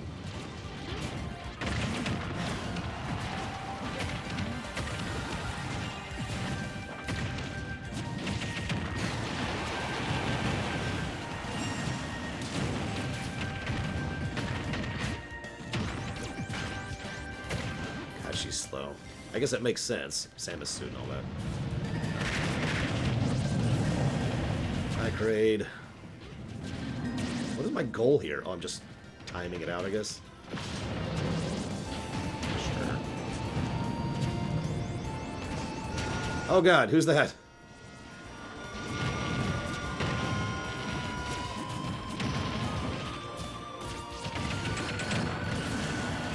Alright, who was it? That was Who Girl! Thank you very, very much, Who Girl, for nearly getting me killed there. Uh-oh. I'm out. Lost. Continue. Thank you very, very much, Who Girl, as ever. Much appreciated. I'll put the Towards the World's End to you right now.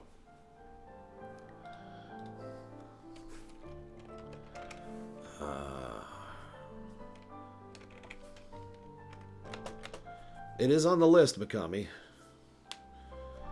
It killed me. See you around, Hazardous. Subs are difficulty. Yeah, I hate fake Smash Balls a lot. I don't even know how to spot them. I don't know what the difference is. The world ends with you. There we go. Okay, so the reason...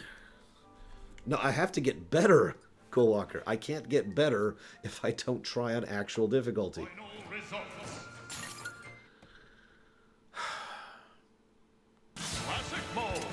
So, yes, we have Diesel Edge. So here's the thing. I'll explain exactly what I don't like about this game. Here, let me just show you.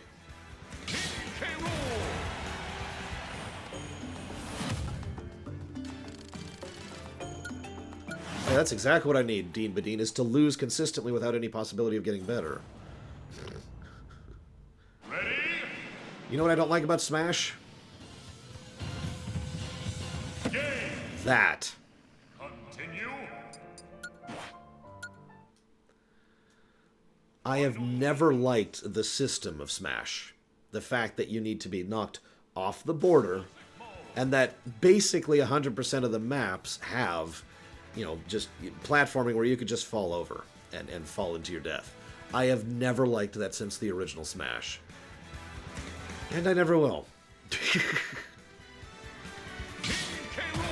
That's just not my thing. Doesn't matter how good it is, it's always going to be coffee for me.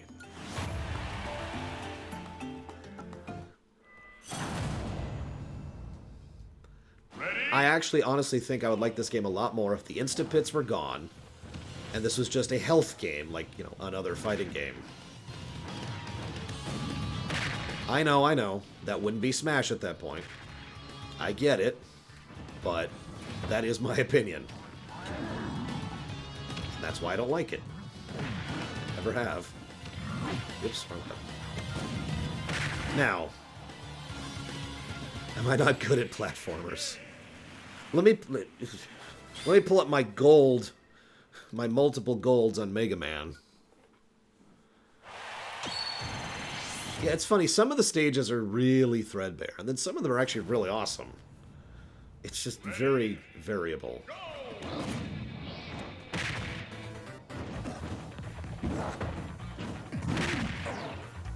But yeah, I have actually a little bit of a feel for how to play as King K. Rool. And yes, I know that you can play it without the pits, or rather you can play it with health. In fact, actually here, let's go ahead and just quit here really quick.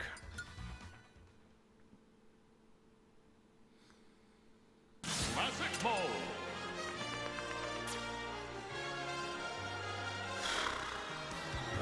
So it's back right here. Set up the rule.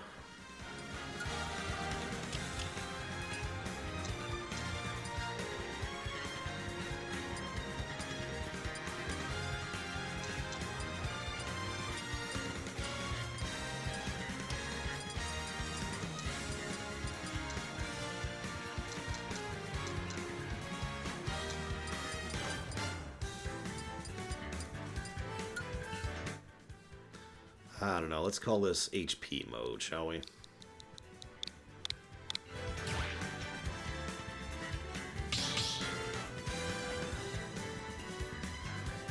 No, they cannot, Dakota. Choose your fighter. Little Mac.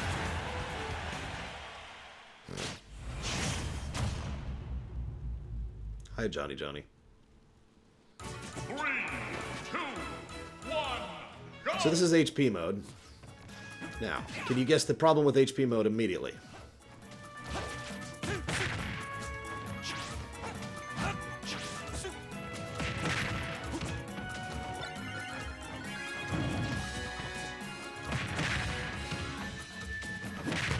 See, this is more my style, admittedly, with one big problem.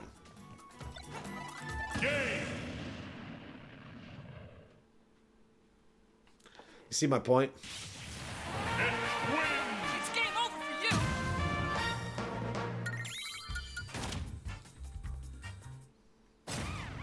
Oh, shoot. I don't know how to play Little Mac. I've only played him twice, counting what I just did. 3, 2, I'm absolutely not doing a lore run of it. I don't know the lore of the setting that well. Premiere run.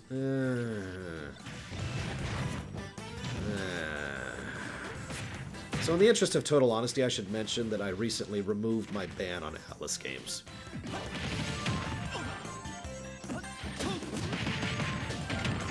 Lose this one?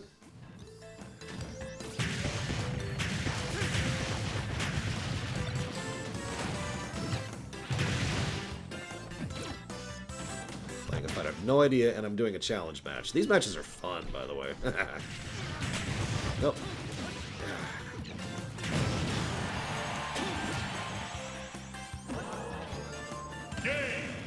Yep, hang on.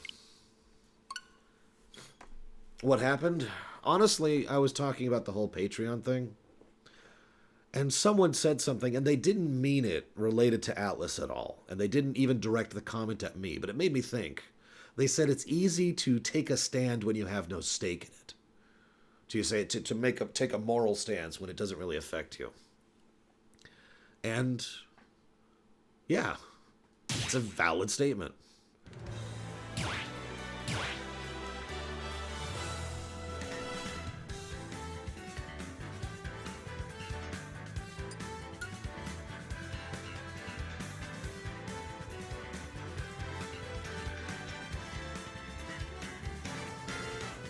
So I removed the ban. Now that being said, obviously no ruminations for the next year, because those are already selected.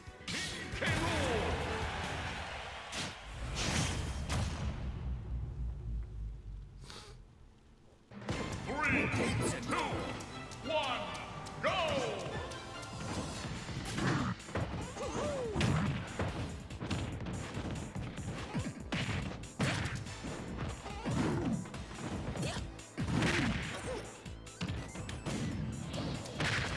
So yes, that does technically mean we could do a premiere run of Persona or whatever.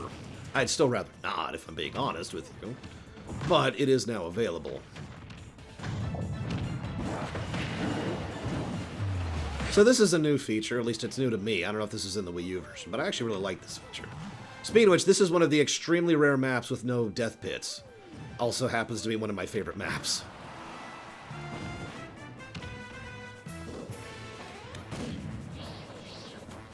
This attack is so overpowered, by the way. Even I could use it properly. I didn't just now, but I could have.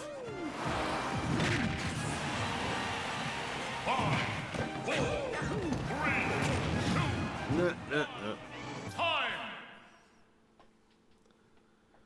Okay, so the map morphing thing is new. The Xbox 2 announcement? I actually don't know what you're talking about. Oh, I will guarantee you I will not like Persona 5. I didn't like 4 and I didn't like 3. It's still available. 3, 2, 1, go!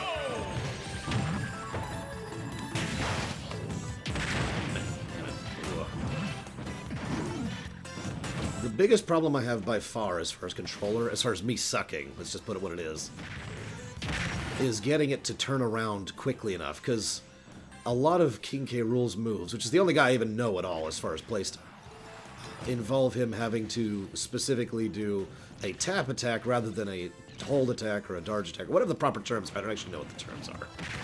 I don't know the terminology, I'll just be honest with you. And that means being able to turn around very quickly to get behind them while not doing the wrong attack, which I actually just did successfully there, for example. Damn. Now, you might wonder, why am I showing this off? Well, I want to show you a trick that I've been doing.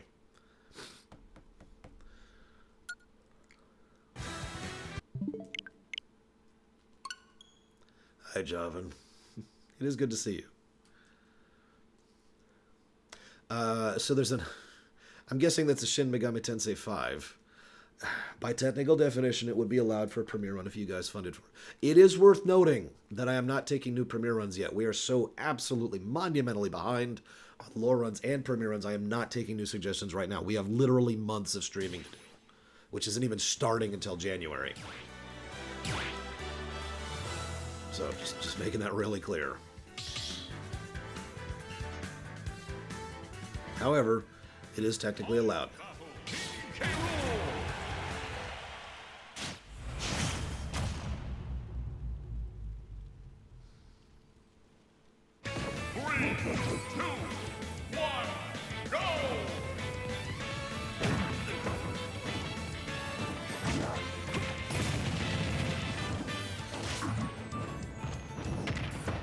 Also, we all know what I think about blocking, right?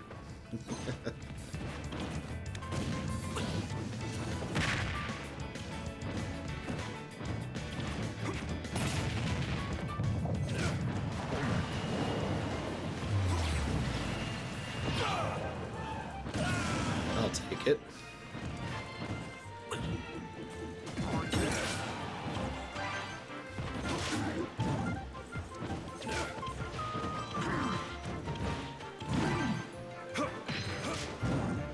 Guess I'll just chill for 13 seconds. Screw it.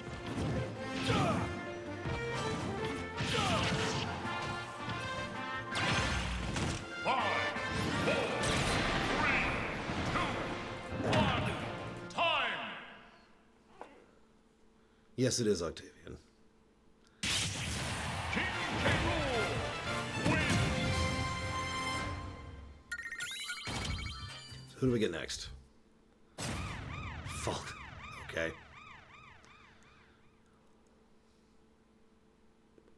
I'm looking forward to several of them, yes, Chris.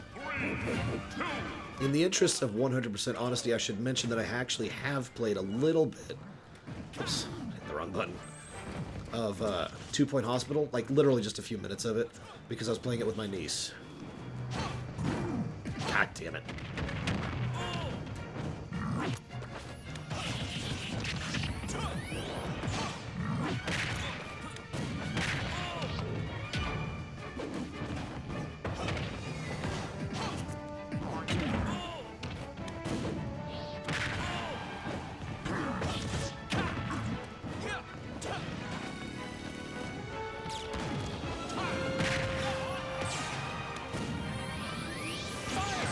I actually missed him with that.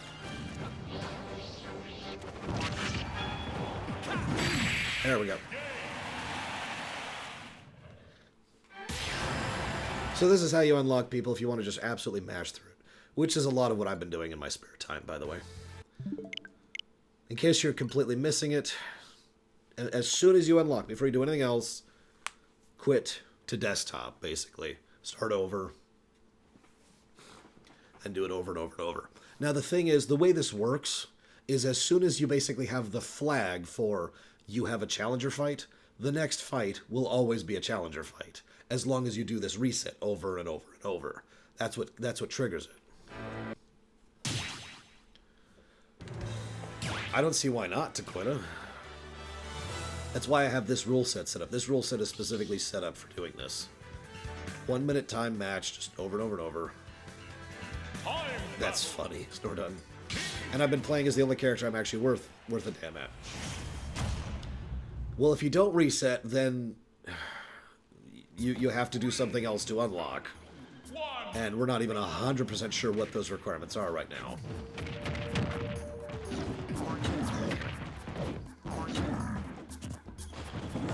So that was a good example of me doing the turnaround thing wrong, by the way, to go back to what I was talking about earlier.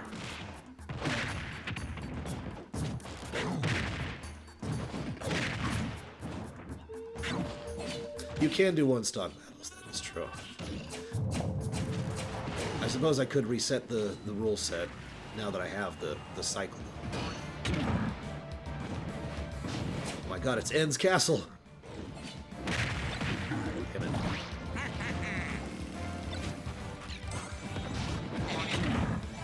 The only nice thing about this method is it doesn't matter if you win or lose the first fight, but it really matters if you win or lose the second fight. For obvious reasons.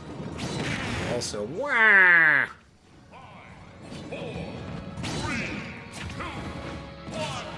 Time. Sudden death. Go. What? How did that miss him? I actually don't know how I just missed him there. Donkey Kong wins. Oh yeah, I should also probably explain that I have... Luigi! I have actually rage quit this game like 7 or so times because I suck at this game. And again, I'm not going to lie about that. I'm not going to try and put it in any other way. I do suck at this game. That's not a conjecture. So I am practicing at it because the only way to stop sucking at something is to try over and over to be better at it.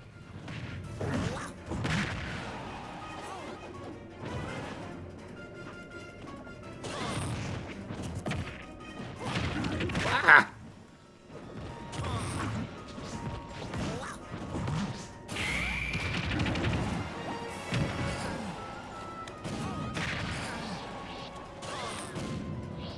I don't know if the nerf to these guys has gone in yet, by the way.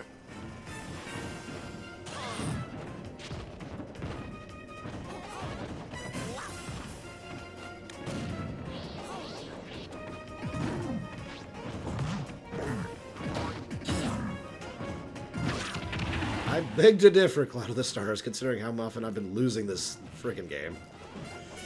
No. To stuff like that. So, if you quit before the game actually concludes, you retain the challenger you were just on. So now I can challenge Luigi again as soon as I do this again.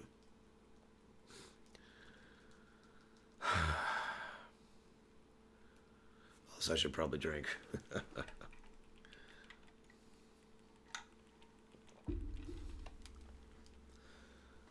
But yeah, anybody expecting to see some amazing Smash player should not be watching me play this.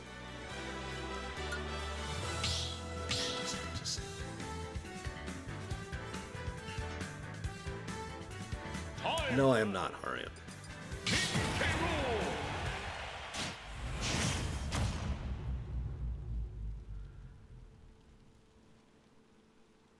You might wonder, Lore, why are you doing this right now instead of recording? Have you heard my voice today? I can't get any recording done today. So I actually can't really get any work done today.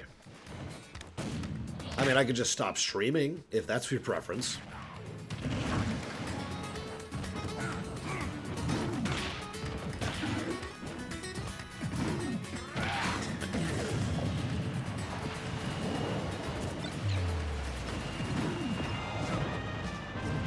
That's a new one.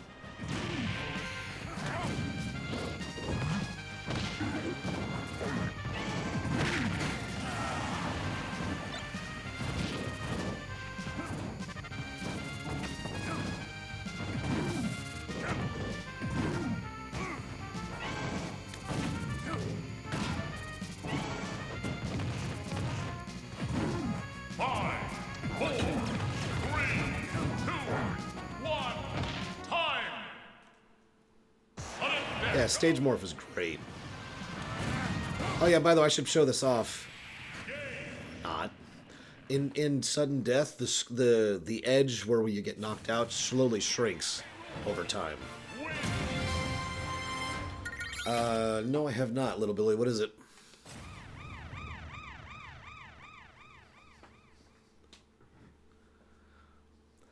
I mean, if you guys really want to hear me do a rumination in this voice, I can. Go!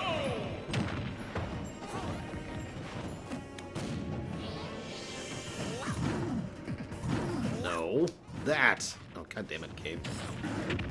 Do what I tell you to do. Luigi's just wrecking me as usual.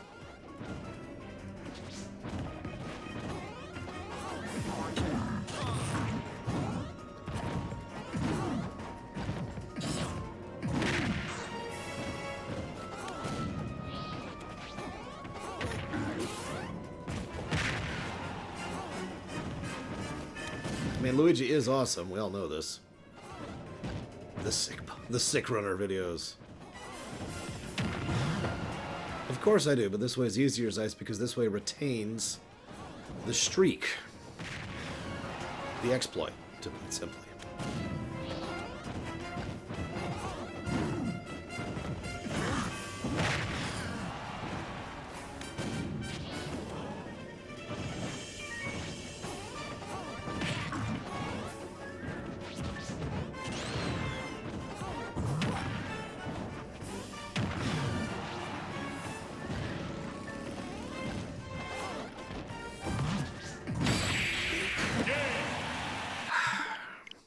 So this is my life right now.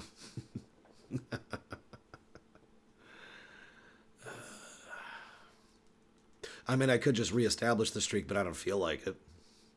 That just basically involves doing a bunch of matches over and over again, trying to reestablish a new challenge. This is the biggest problem for me, doing this right here. This load time right at the beginning. It takes a while to load up. It's funny because most of the load times are actually pretty decent in this game, except for that initial one. So I have to go as King K. Rool because Luigi is just wrecking me, and he's the only one I'm even not incredibly terrible at.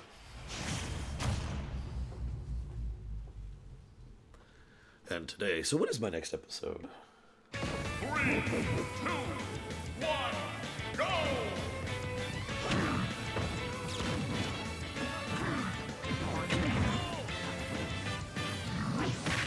I gotta be honest, I do not understand that crown throw at all. That's just the most illogical attack to me. I am aware of them, but I've never actually had a chance to watch them, Octavian, no.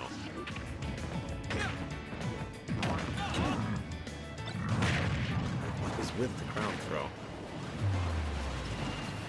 Octopath, I'm ready to go on that one. I'm level 70, I'm fully leveled, I'm fully geared up, equipped up, and spec'd up. No, I have not, Wanta. I really haven't been doing much other than practicing on classic mode and unlocking characters. Yes, I know, but what's the point of the actual attack? Like, for this to be the forward smash is usually something that's, like, significant, not just, and here's me hitting you with a crown for, like, no damage. Sudden death, go! Game! It's up to, like, 16, I think, Lurker. It's quite a few. It's a fairly significant amount of negatives, I'll tell you what.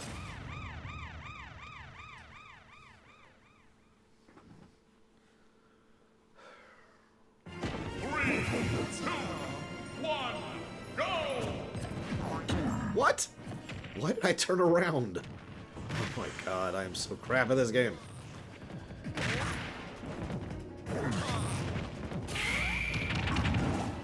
Jesus Christ, I'm already at 83. Make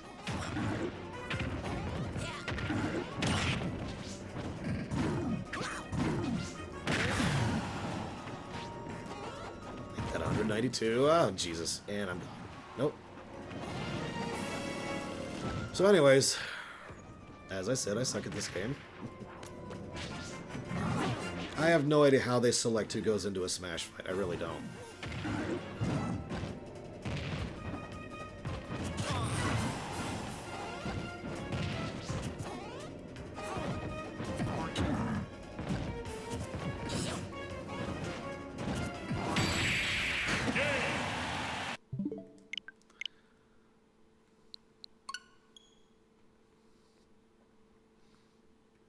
Hang on, I need to unwind for a second.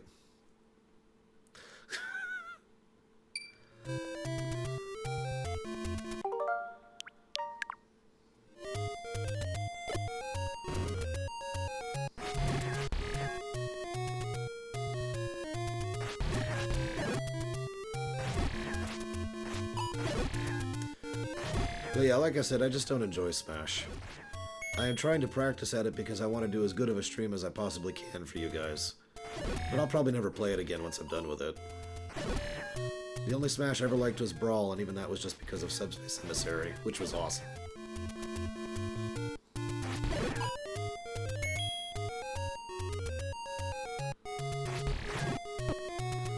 I mean, at least one thing we can say definitively is that Ridley is finally in Smash, am I right?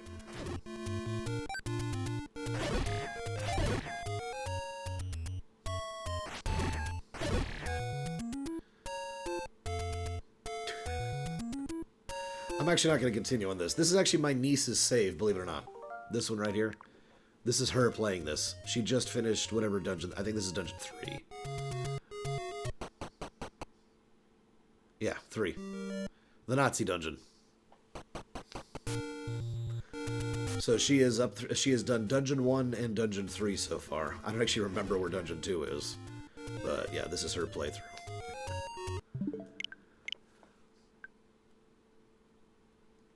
Speaking of which, did you hear that Stardew Valley is going to be getting more content and more updates soon? How's that for weird? I'll be right back, guys.